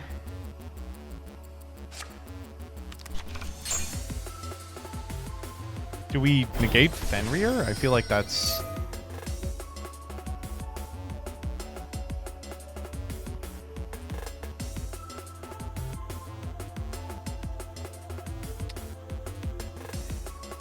I'm gonna chill. I think it's just they're gonna go Fenrir for Fenrir. Nope, they did go for Rise Heart. I was supposed to negate that. Uh-oh. Alright.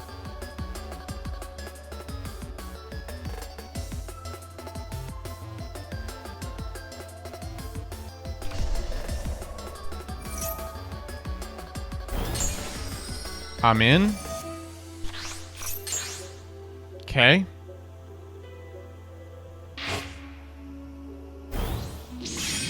All right. Kind of getting fucked up by the existence of the bomb token, preventing me from lightning storming. All right, I imagine we just make Zeus here and win instantly, right?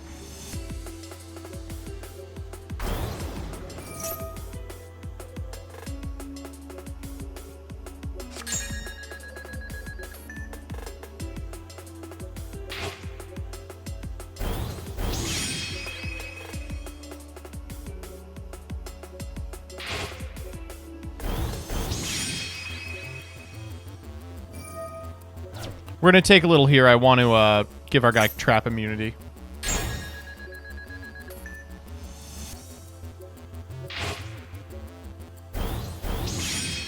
All right, let's try it out.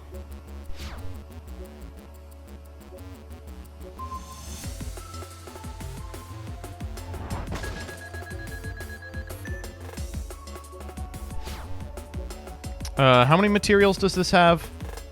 3? Okay, so going directly into Zeus would give it 2 activations. There's no way to get it an additional activation. Yeah, let's just do it.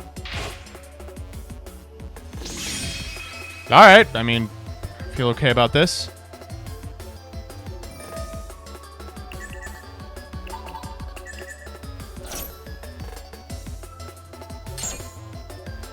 It was reload. Rimfire here. That's okay. Okay, we will stop that. Come on, be reasonable here.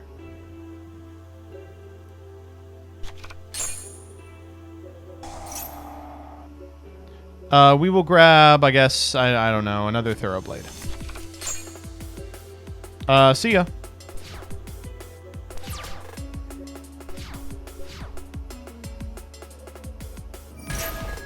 Yeah. How close are we to Emperor? Not very. Jesus Christ. Sure.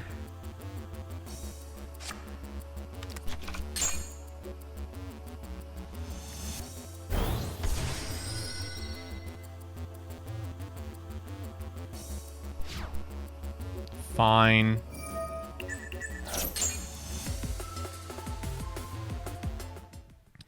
Cool deck.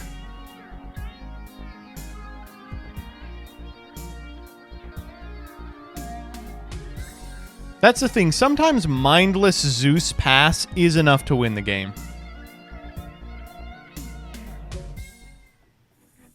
I mean, I want to redo it, but I don't think we would get a different one.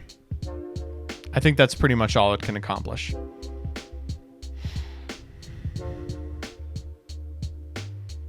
Next up, tier elements mentioned. Heroes are better than Shaddolls, agreed. And since we're sub to pack, we can include the Cherubini engine.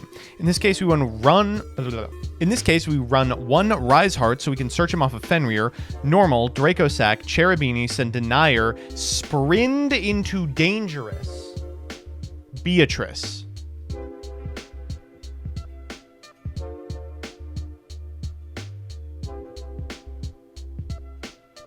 I'm in. Doesn't Rise lock? No, the Rise lock is if you special him from hand. If you normal summon him, you're fine. Let's try it out. I don't know why it's like that. I couldn't tell you.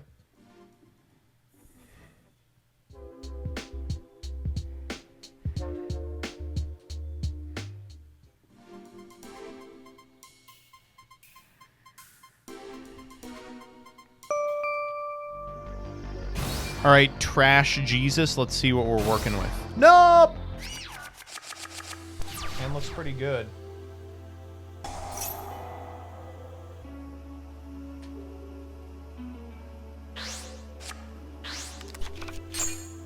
What? Oh. All right, I'm gonna take a piss. If you thought I was coping...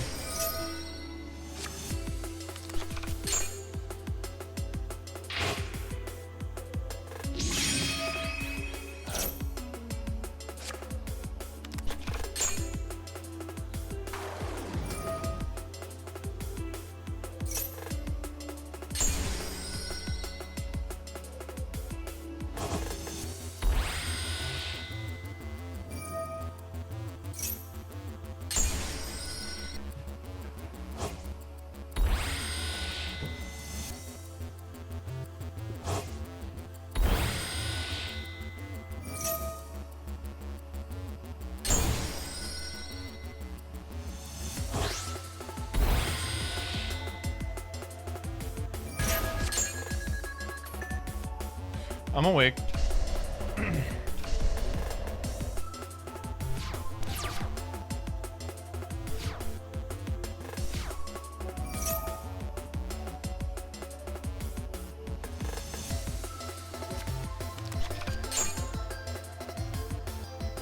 Not exactly sure what I meant to do here.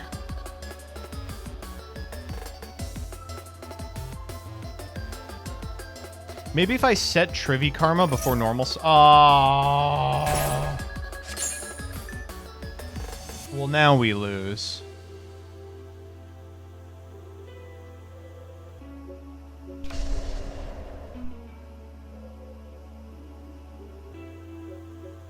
Watch this. They're going to activate Super Factorial, and they're going to send the Trivy Karma. Or they'll just do that.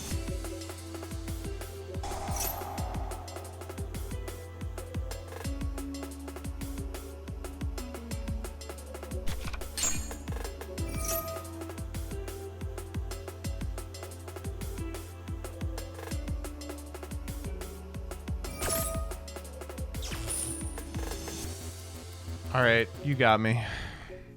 Let's run that back.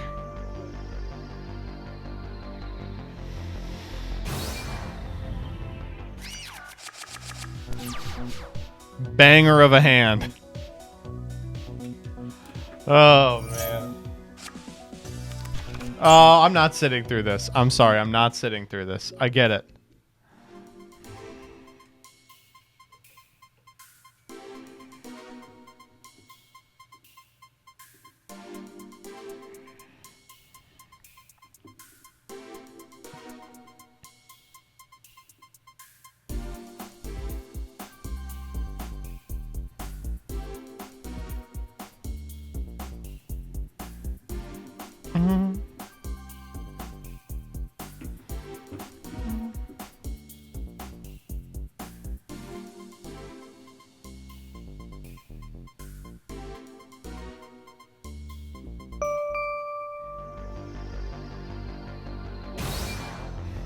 Can I win a die roll, please? This deck can't beat... Oh! Never mind. Never mind. This is the best deck in the history of time.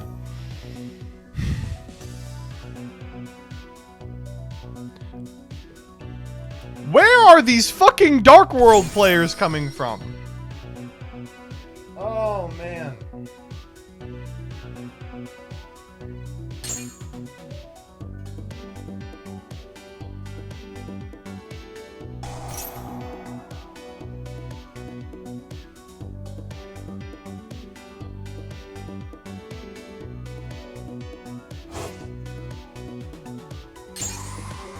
Wow.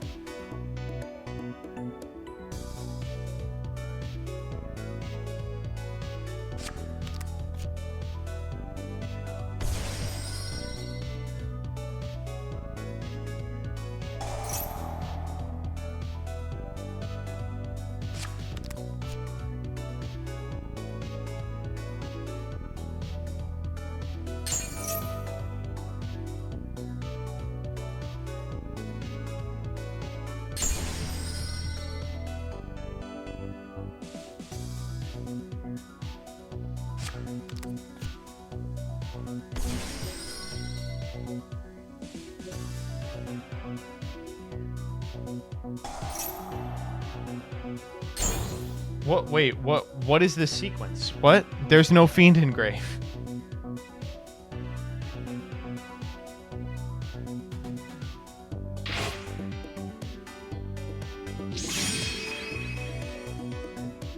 Okay.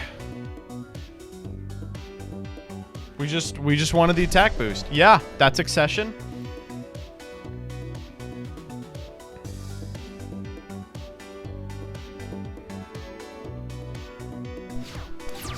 Oh, you fucking silly Billy. Oh, you silly Billy. Get him out of here. This is light.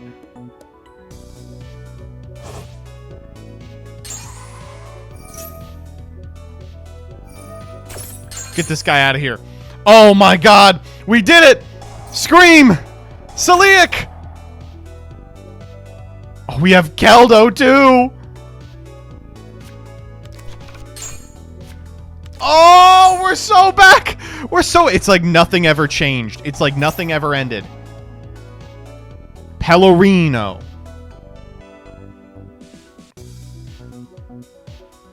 Grab me the Sheeran. Sheeran effect. Summon the Sheeran. Send the Rhino Heart. Activate trigger effect. We'll add Rhino Heart. And you know we're going to activate Tier Cash. Oh! Oh, we are so back. We are so very back. 1,000 years of Tier Lament.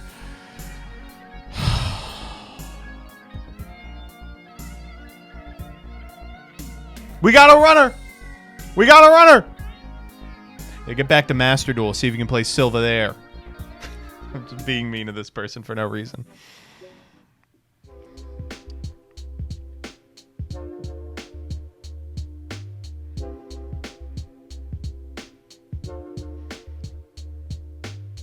Alright, I saved the copious for last. This is from Shrug. Ava got banned, so you play White Layer because it's Ava.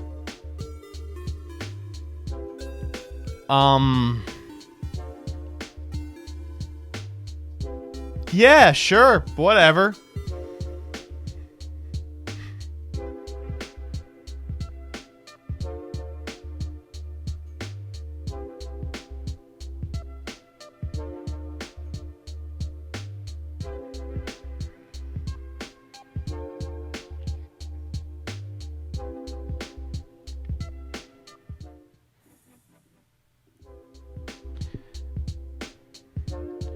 So I guess the concept is White Layer gets you another fairy, which makes it like half of Ava, but it can only get you the one fairy.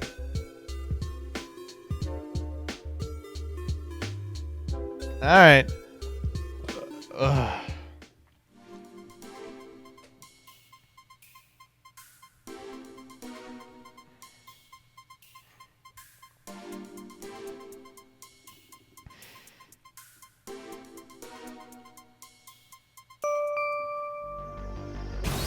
Oh my god, we won a die roll.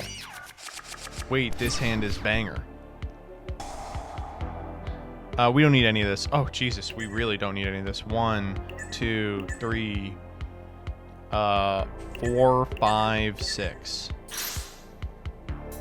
I guess we're getting Nova? Nova seems crazy, right? Yeah.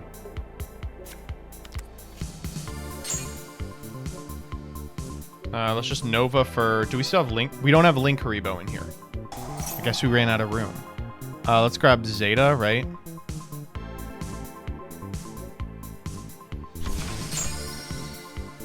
They're thinking. Delta. Anima was the Link Haribo. Well, now it's garbage. Alright, we're gonna grab... What the hell is this? Oh, God! We're gonna grab Choju of the Trillion Hands! Oh my god, we have to do that. I don't know if it's right, but it's so funny. Yes! Yes! Please don't negate this. Dog, please. This is my only opportunity to activate all Trillion Hands. What the fuck? What is this? What?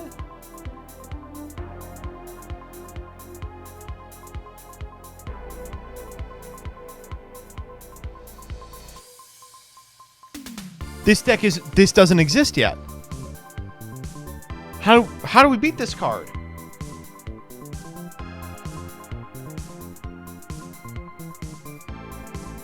Oh my god.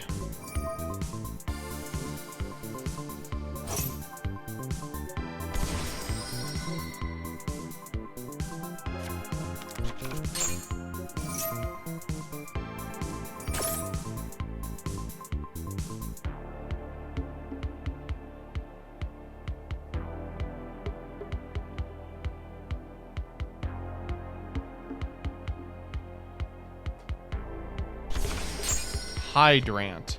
Are we already normaled, so what are we supposed to get here? Another Ben 10? Yeah, that's probably right.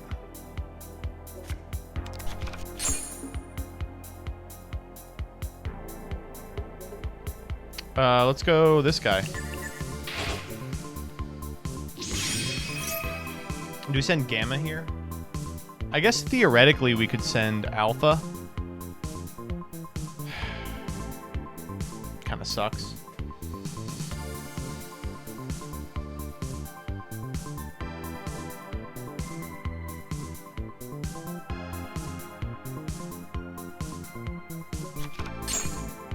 We have to Medionis here, right? Yeah.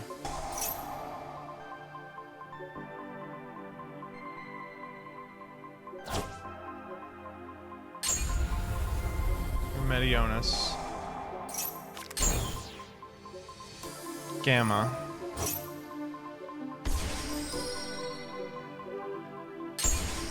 Ben 10. I guess we want Herald, right? Ooh, Natasha's kind of good too. We could like Natasha link climb.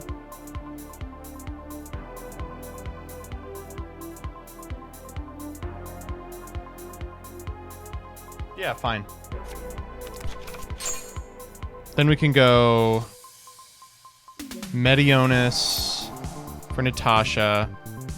Tribute one of these fucking guys. This one's under there. And then we just start, I guess, gaining life points. Let's go you.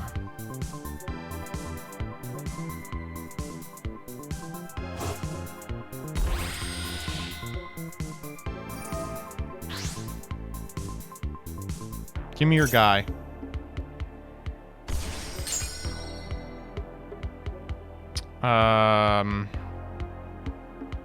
Can make like big ass Appaloosa. Oh, let's gain the life points first.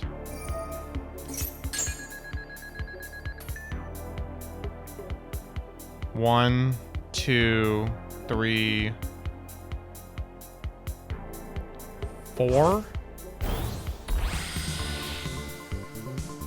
Natasha. Give me this guy. Don't play on my turn, asshole. Oh, there's nothing I can do with this Beatrice. Alright, we're just gonna chill. This format Appaloosa is gonna get us there. Trust. Faith.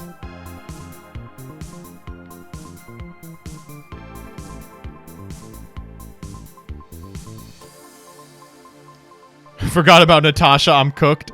I hope that's true. Our extra deck sucks. Yeah, some stupid asshole took all the links out of it.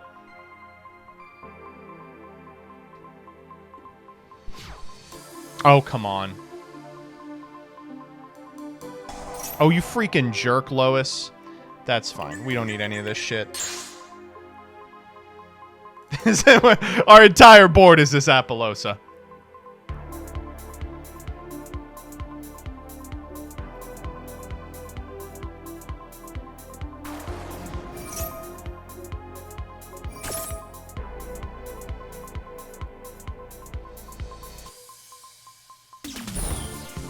Alright. Cool. This game about to go hard.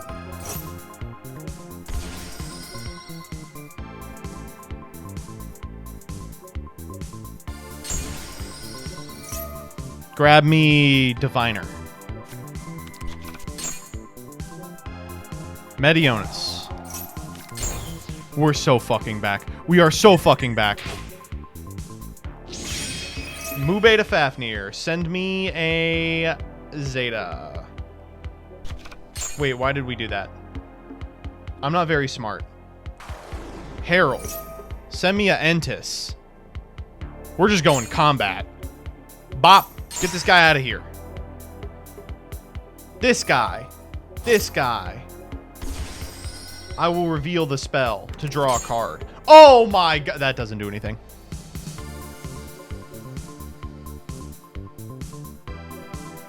What are we doing here? I'm very silly.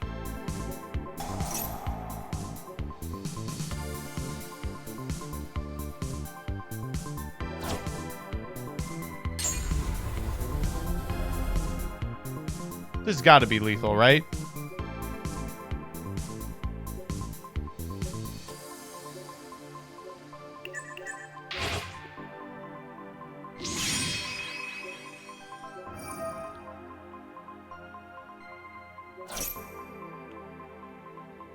We will send Nids. No, we'll send Alphan. Alpha Thuban. Alpha Thuban. Send Delta. Grab Nids. Wait, shit. Do we have another Meteonus? I have to trust that we have a Meteonus.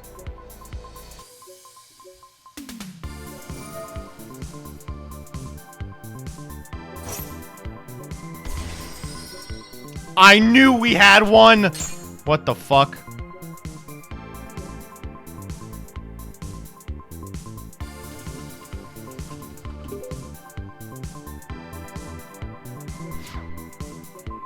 That's okay. We're cool, we're cool.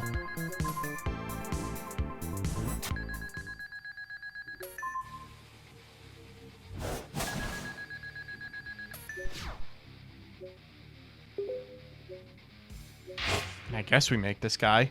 I don't know how much it does.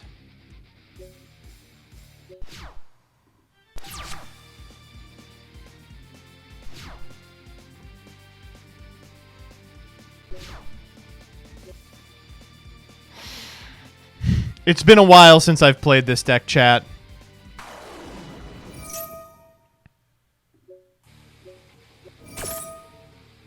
Hajime. Oh, wait. That, I'm pretty sure that doesn't do what you want.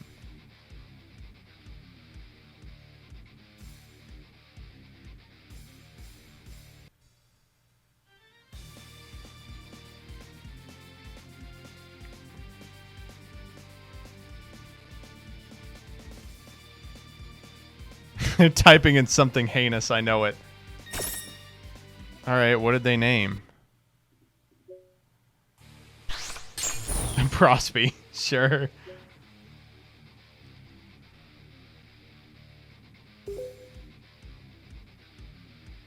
F that pot. True. We're gonna be here. Can we preserve our friend? We can't. We have to send... Yeah, they're leaving. We did it.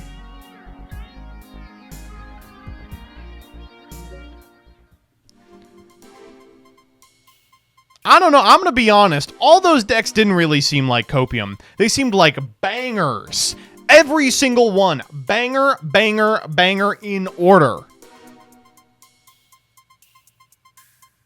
I hate to give you this license, but next week, you're going to have to be worse.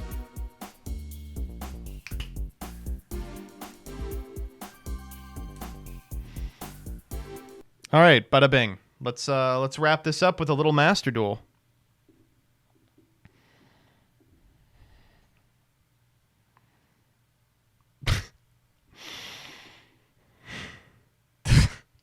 Evil list.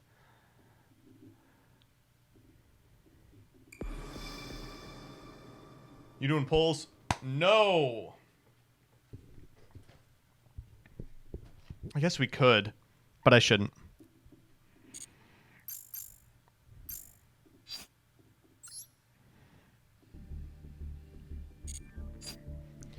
It's time for a new solo mode, and I know what you're thinking. What new solo mode could we possibly be getting? Well, you gotta think in terms of Konami. What's the big money makers? We got DM, we got Blue Eyes, we got Heroes, we got the Winged Dragon of Raw. What's the greatest stories Yu-Gi-Oh! Has ever told? Bro, well, we've got Branded. Amazon's call sounds like? Probably something like... Ah! I read it. What's the greatest stories Yu-Gi-Oh! Has ever told? What's the greatest stories Yu-Gi-Oh! Has ever told? We got Branded. We got Duel. No, we don't. What's the greatest stories Yu-Gi-Oh! Has ever told? We got Branded. We got the Gaga Gigo lore. We got the live twin sex tape.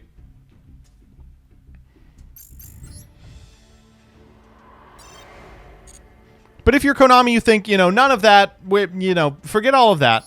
Instead, we are going to give you the Ally of Justice solo mode. And if you're unfamiliar with Ally of Justice, they are not what I would call an interesting archetype or an archetype at all, really. They're an assemblage of cards that, well, let's just see ourselves.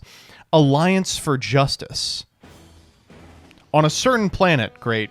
Several tribes were at war, awesome, trying to expand their territories and conquer the continent. However, since none possessed superior military power, the battle between the forces was at a stalemate. The long-lasting war seemed like it would continue for decades, or even of all time.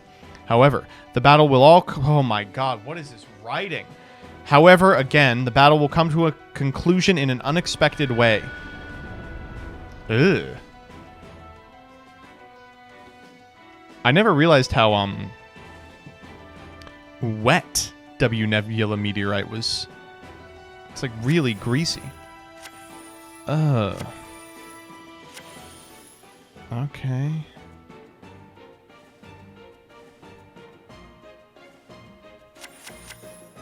The ice barrier. Ooh, are we going to play the ice barrier? Nope.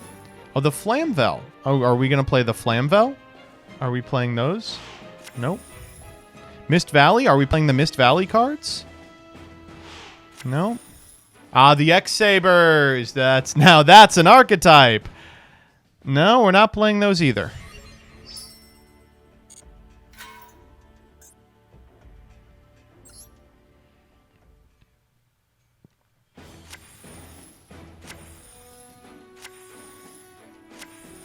Okay, we already saw that animation. They could not stop the worms. They survived the flurry of attacks. From the stimulus, they began to evolve. New specimens that were adapted to every situation were born and began to multiply. The representatives of the surviving tribes gathered to have a debate! Debate me! The invaders are powerful. Individual strength is no match against the enemy. The ice barrier said, that's an ad hominem? Appeal to authority? Ice Barrier, Flamvel, Mist Valley, and Saber. Got to... Whoa. I can't help but feel inspired looking at this. Wow.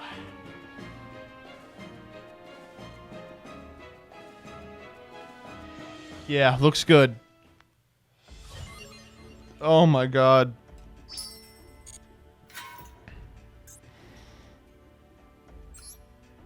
Learn the ins and outs of an Ally of Justice deck. So here's the thing. Ally of Justice isn't like a deck. It's not an archetype. There's no synergy between the cards. But we're going to try it. What makes an Ally of Justice deck unique? I would like to know. It features an abundance of monsters with effects that devastate light monsters. It's the racist archetype. I do love Ally of Justice Searcher. Now, ask yourself, what do you think Ally of Justice Searcher does when you activate its effect?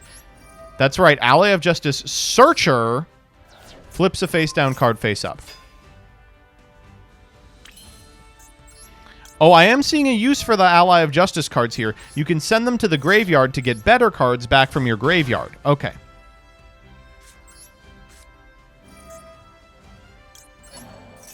Its effects are negated? Well, I don't think that's going to be much of a problem because doesn't really have a particularly good effect. Oh, wait, Cataster! Okay, so there's one good Ally of Justice monster. 4-card combo for Cataster Pass. Hold up, we also got Searcher.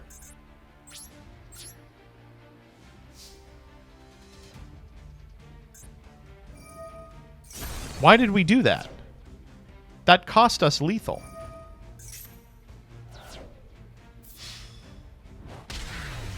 What the hell was the back row?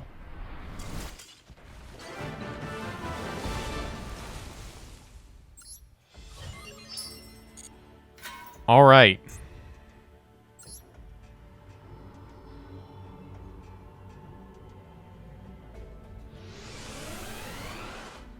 Are we going to, like, get something for this? Oh, my God. I've never read these cards. Oh, my God.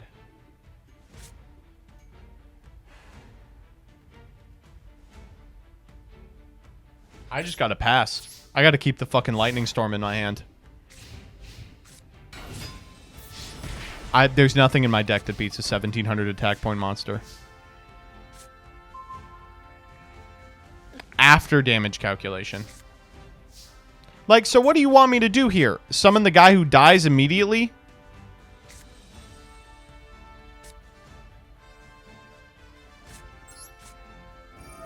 I got a lightning storm.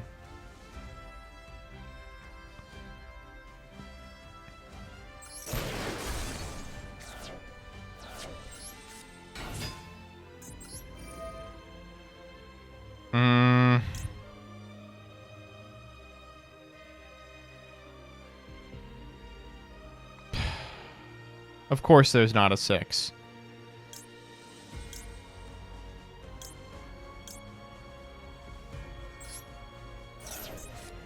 Burst Rebirth. Okay, we can beat that.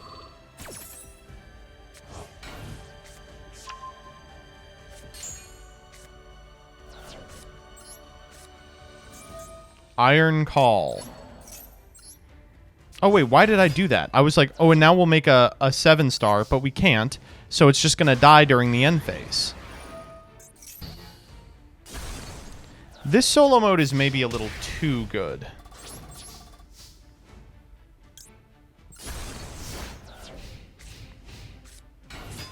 This guy's 1400 attack. Oh my, how do you think I'm going to beat this card? Oh my god.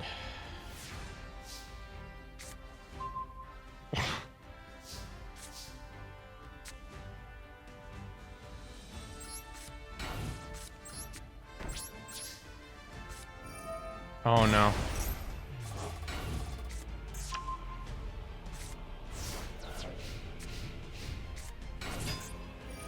What the fuck, dog?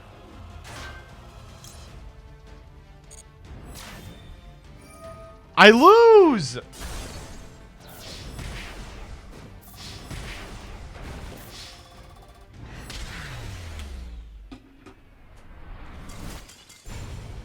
This is gonna be a fucking disaster. I don't know how I'm gonna win this one.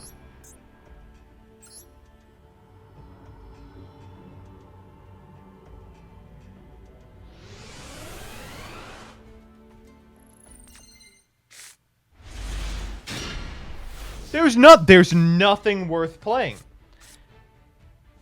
Wait, okay, hold up. This makes... No, it doesn't make shit because we don't have a 6.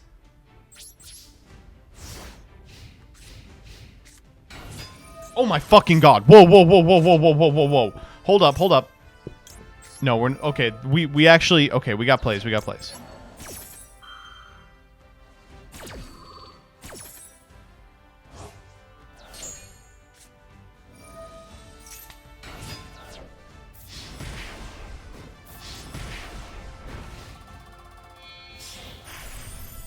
Uh-oh. Now, how are we supposed to beat that? Oh my god! That's a real monster! Fucking shit, dude. We have to set this guy in pass. There's nothing else we can do. Oh my god, we're so fucking toast. This is the hardest solo mode of all time. Oh my god, he's gonna die immediately!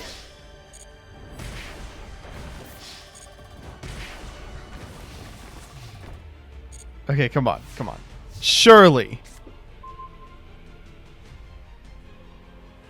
Oh my god.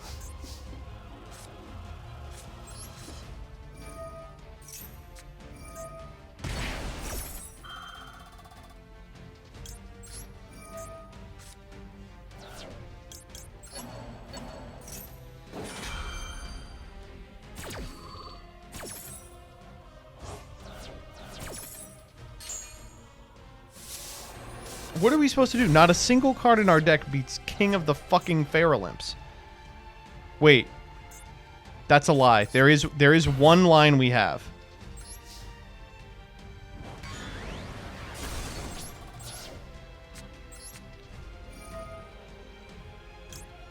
Now that there is no light monster on the field...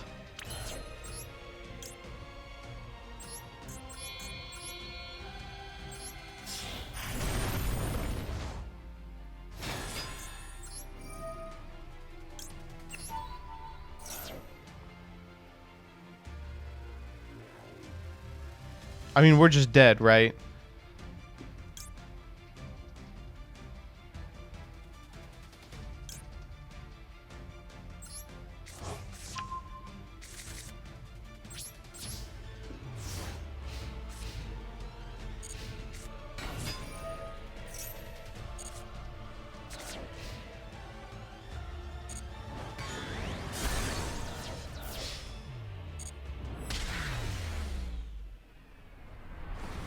Let's run it back.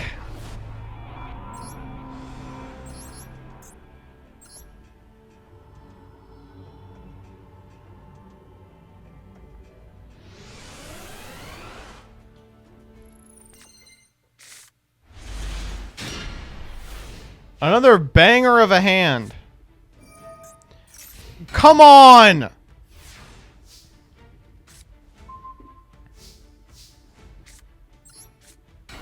Why do I have to discard a card for this?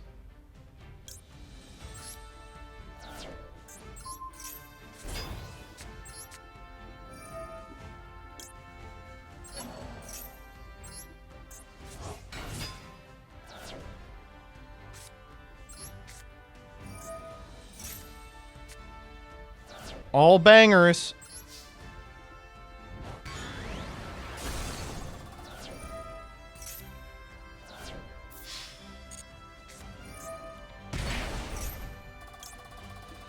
Wait.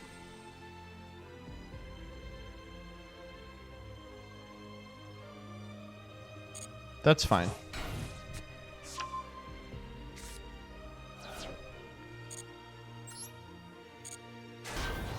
Oh, fucking hell! I forgot it would get a defense.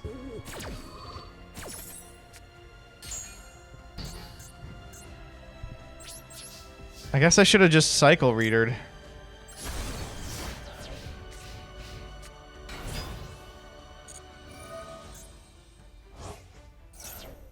Oh, am I dead here?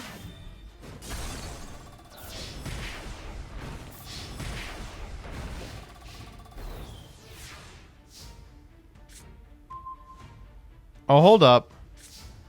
Wait, hold up, hold up.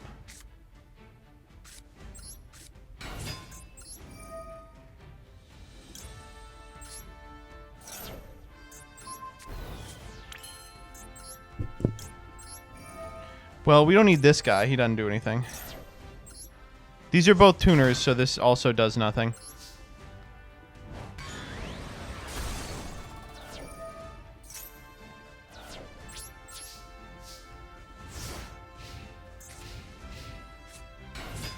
Normal Carteros. Yeah, why not? I'm fucking... If I can just find an 1800 attack monster, I just win. Son of a bitch, dude.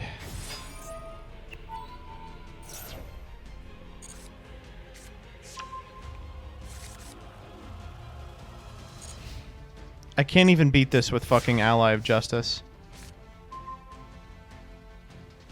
Perfect timing, dog. Perfect fucking timing. Run it back.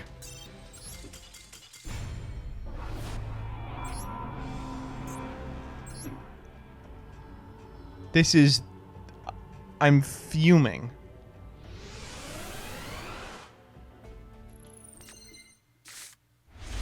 Fucking finally. Alright, dumbass.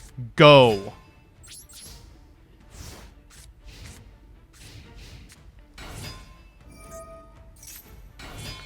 Son of a bitch!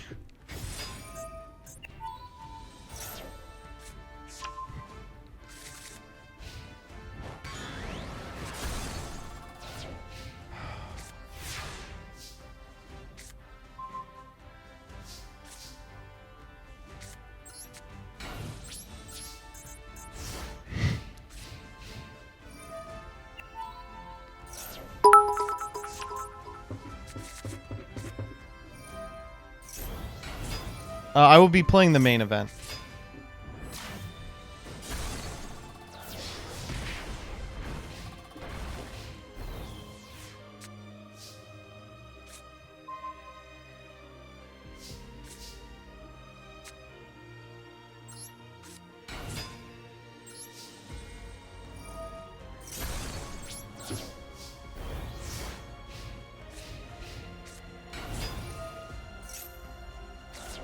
I just lose here. I'm just dead here.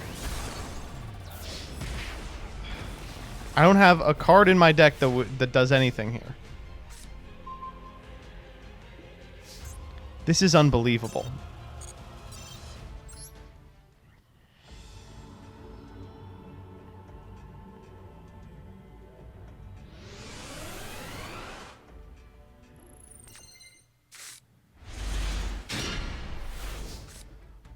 Who the fuck is this? What the fuck is going on?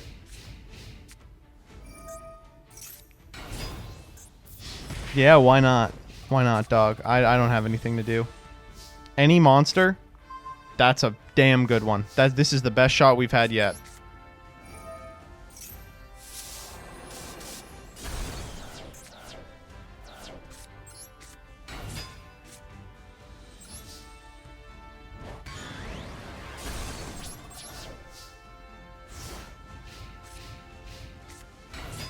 Son of a bitch.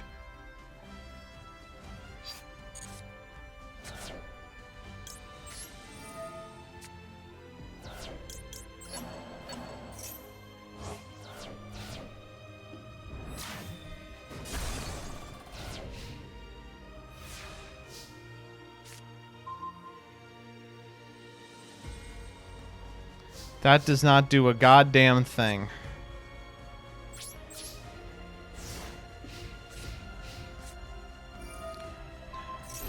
Come on!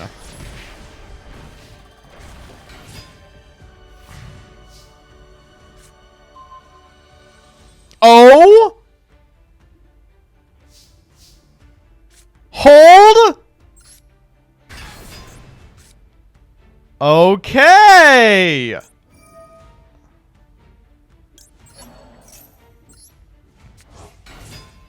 Let's fucking draw some cards. Those are not good.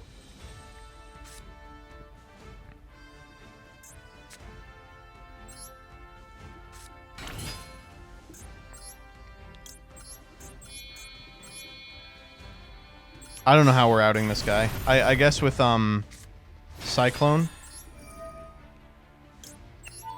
We want a 2 off this, right? There is 1, 2.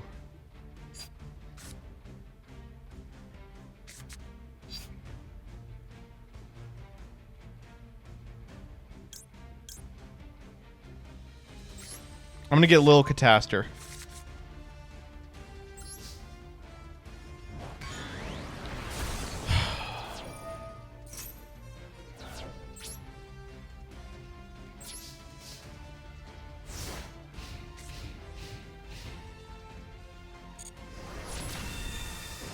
Oh, thank God.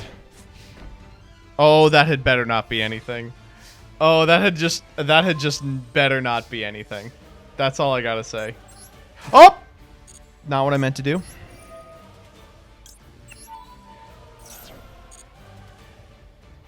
That's okay.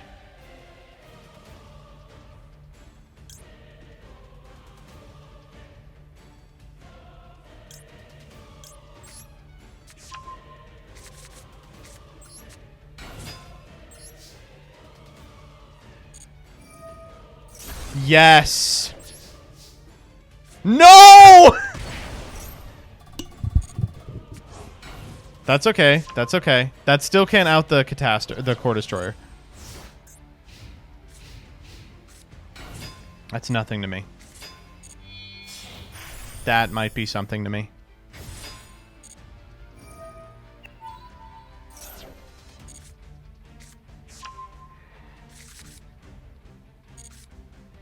Son of a bitch, come on. No. No! No, no, no, no, no! Are we dead? Oh no, we have 400. Jesus Christ, what do we have to draw? I literally can't think of the draw that saves us. That's not it! We got a Guido. A Guido. Hold up, hold up. I found the line.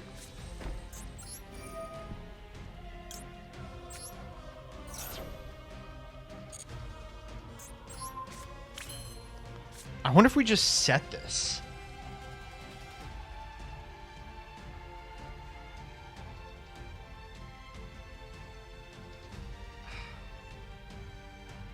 You have to? No, I do. No, I do not. Because I don't know what I'm doing afterwards. All the other games were your fault, but this was a spectacular throw. How was this a throw? Because I switched a guy to defense mode, it's a throw? Come on. Be real.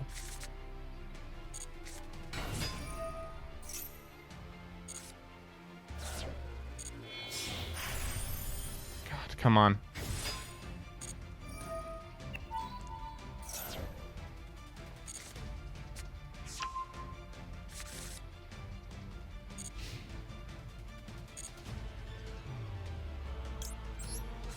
Okay, they attacked with the one that isn't spent.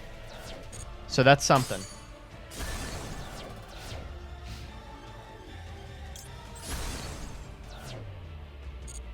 Okay, we just need a 4-star monster. Oh! And that's an interesting card.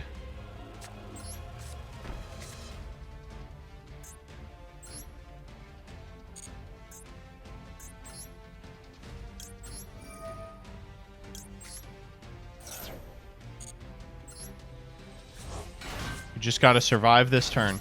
We just got to survive this turn and we've got it. It's okay. Oh my fucking god. No shot! Not like this!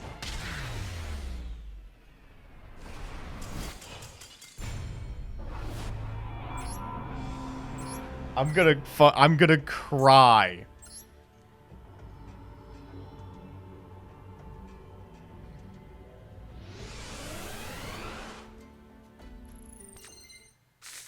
What is with you saying I threw?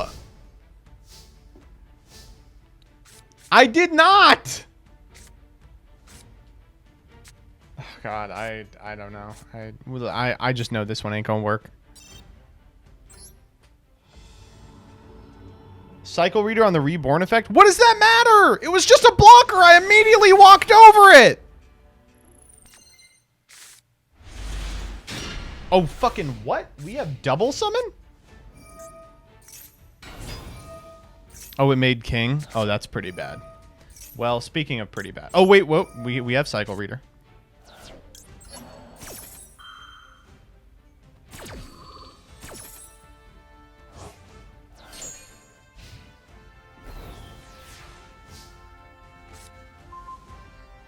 Can we cook now? Yes, Jesse. We can cook.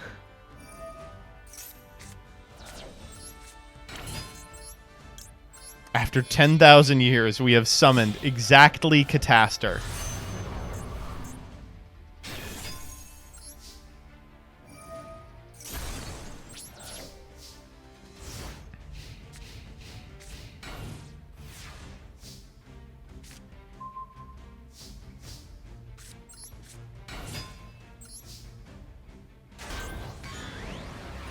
Get it fucking out of there.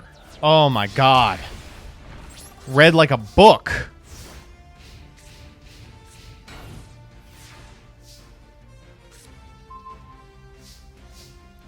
Another one.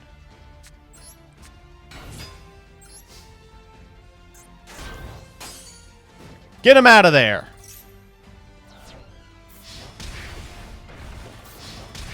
Burst Rebirth officially offline.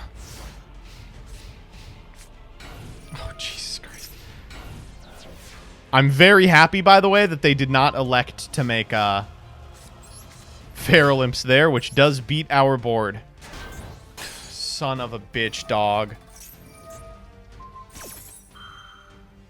Come on.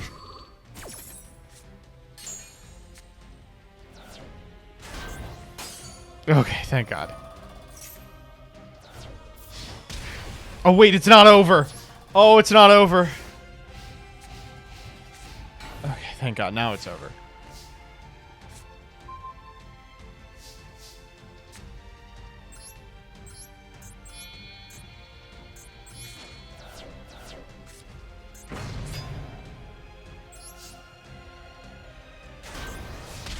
Oh. Well, we got it on the first try.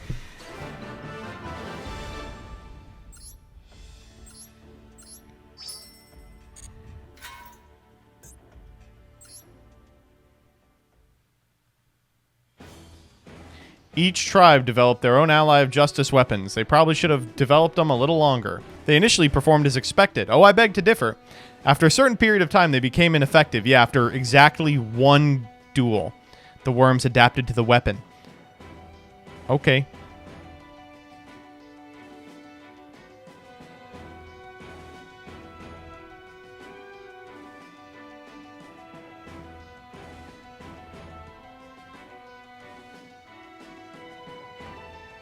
Oh no, and now they were really mad. They're past ruts and decided to cooperate with each other. And they built the Ally of Justice Cataster.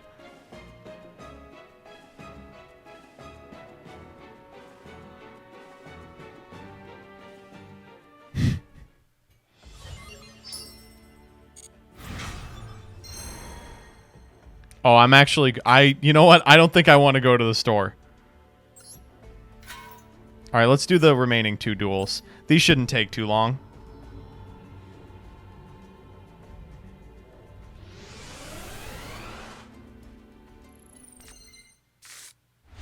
Oh, what the fuck? Hold up. I didn't know we were playing fun cards. Excuse me? I should have summoned that in attack position so that Super Team Buddy Force Unite is on, but it'll be on anyway. Yeah. Nice job, idiot. Who are we bouncing? Heavy Metal Raiders? Ooh, Quarantine's a good draw.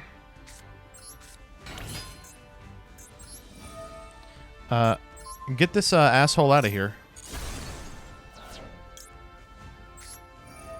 Desperado. Super Team Buddy Force Unite. Target Desperado. Summon Reactor SK. Is Skyfire in here? That's pretty crazy. Damn.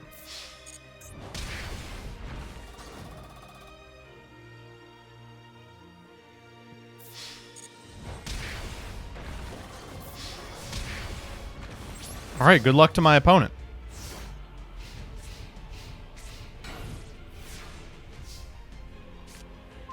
Ooh, twin barrel. Alright, just go for it. Get it twisted. Okay, that was as poorly as it could have gone. We do have Gigantex. Oh, I missed Duel Links so much. This was such a fun deck. Whomst remembers, that... Ooh, Black Salvo's in here! That one asshole. Get him.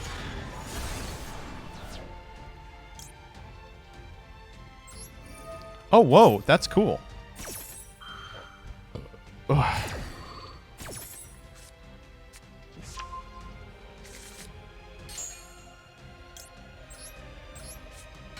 Shouldn't have done that. Doesn't do anything.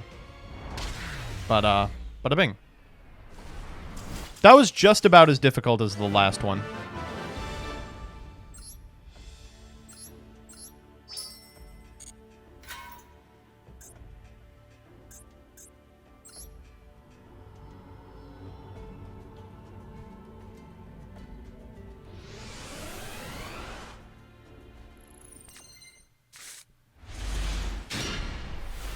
What the fuck is this?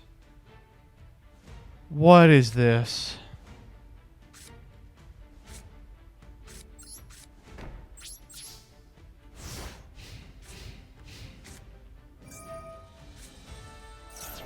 We have to beat Monarch? You tell me we have to do the exact same thing we just did, but we have to beat Monarch?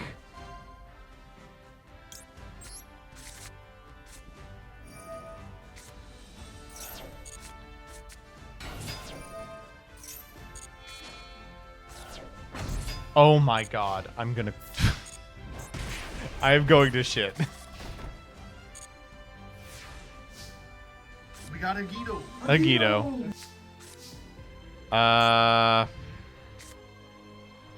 Well, I think I have to pass here. Because we don't have anything that does anything.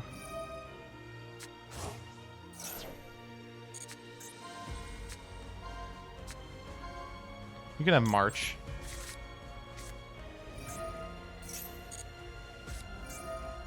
Fine. Sure.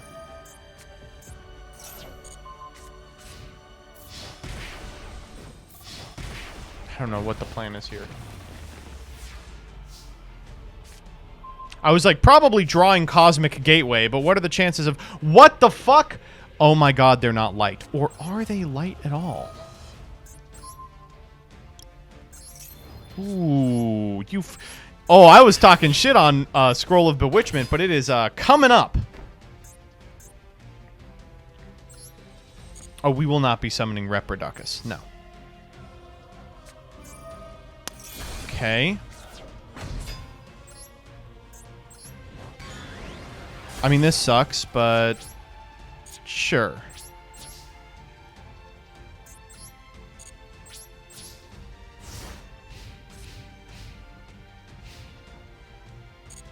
We wanted to die before damage calc.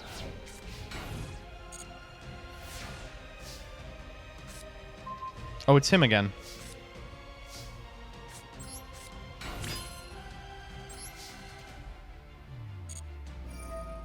Oh, Jesus. All right.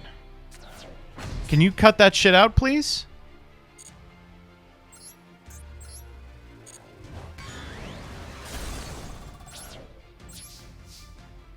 Well, ideally, that's everyone in the deck.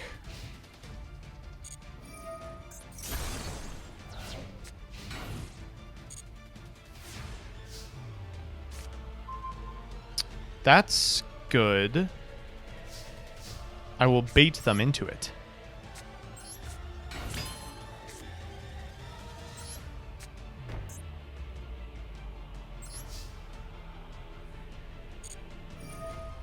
What? Oh, what is that?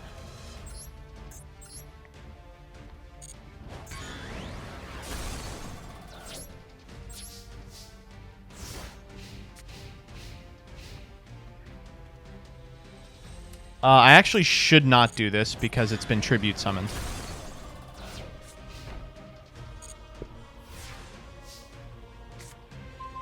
What the fuck? Sure.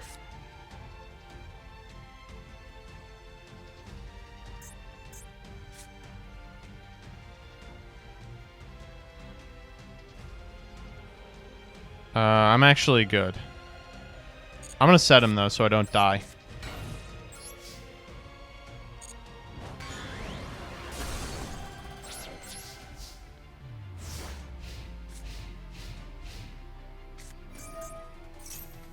Okay.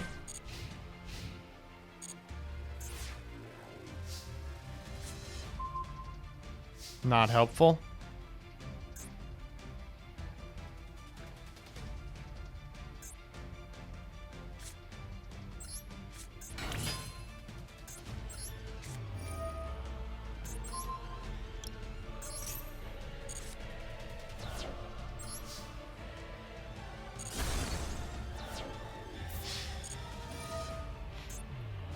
Oh, fuck. He still has this engrave. Sure.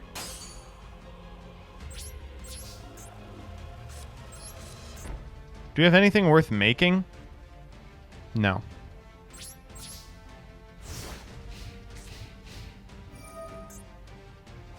Well, now I wish I had this guy in hand. You dog! Come on, you are not playing Mega Caius.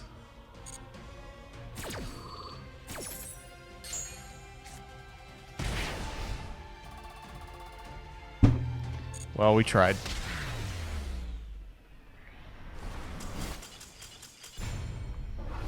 I can't believe we got as close as we did, to be completely honest. That one did not feel very winnable. Oh my god. Can Ally of Justice defeat Monarch?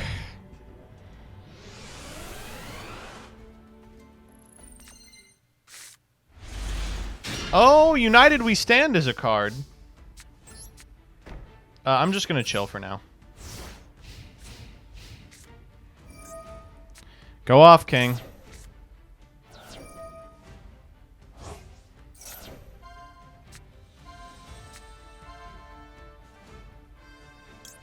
You can have escalation for sure. Yup. You want to go for Kloss here? You got it. Awesome.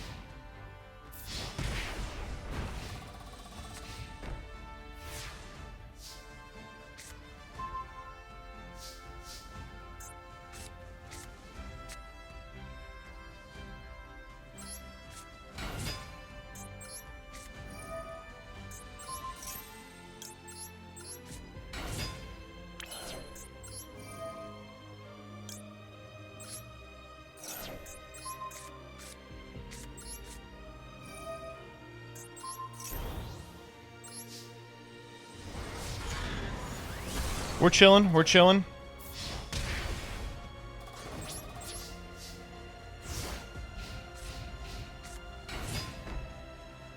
Yeah, for sure. Oh, yeah.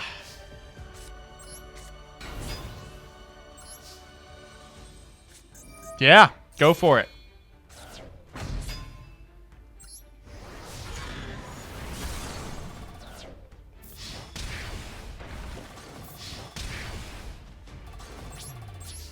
Do we have like a 3 or something? What is it? Oh, we do. We have Kendama. We should definitely make that.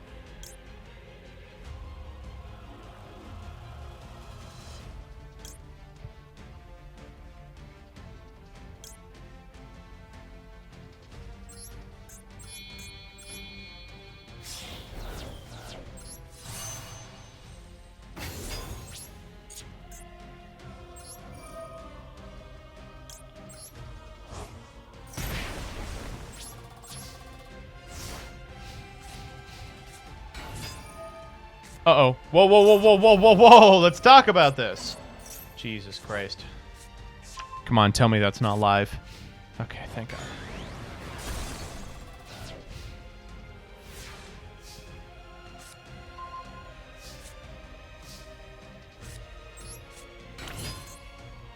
Oh, I almost switched it to defense. I almost did.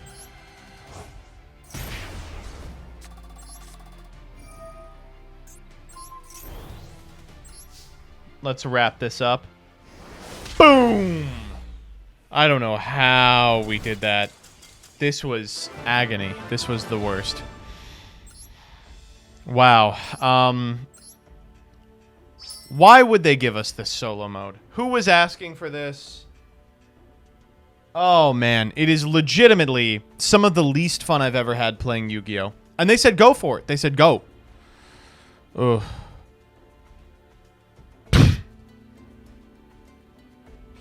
Does not outclass the Raw puzzle, but it's up there for sure.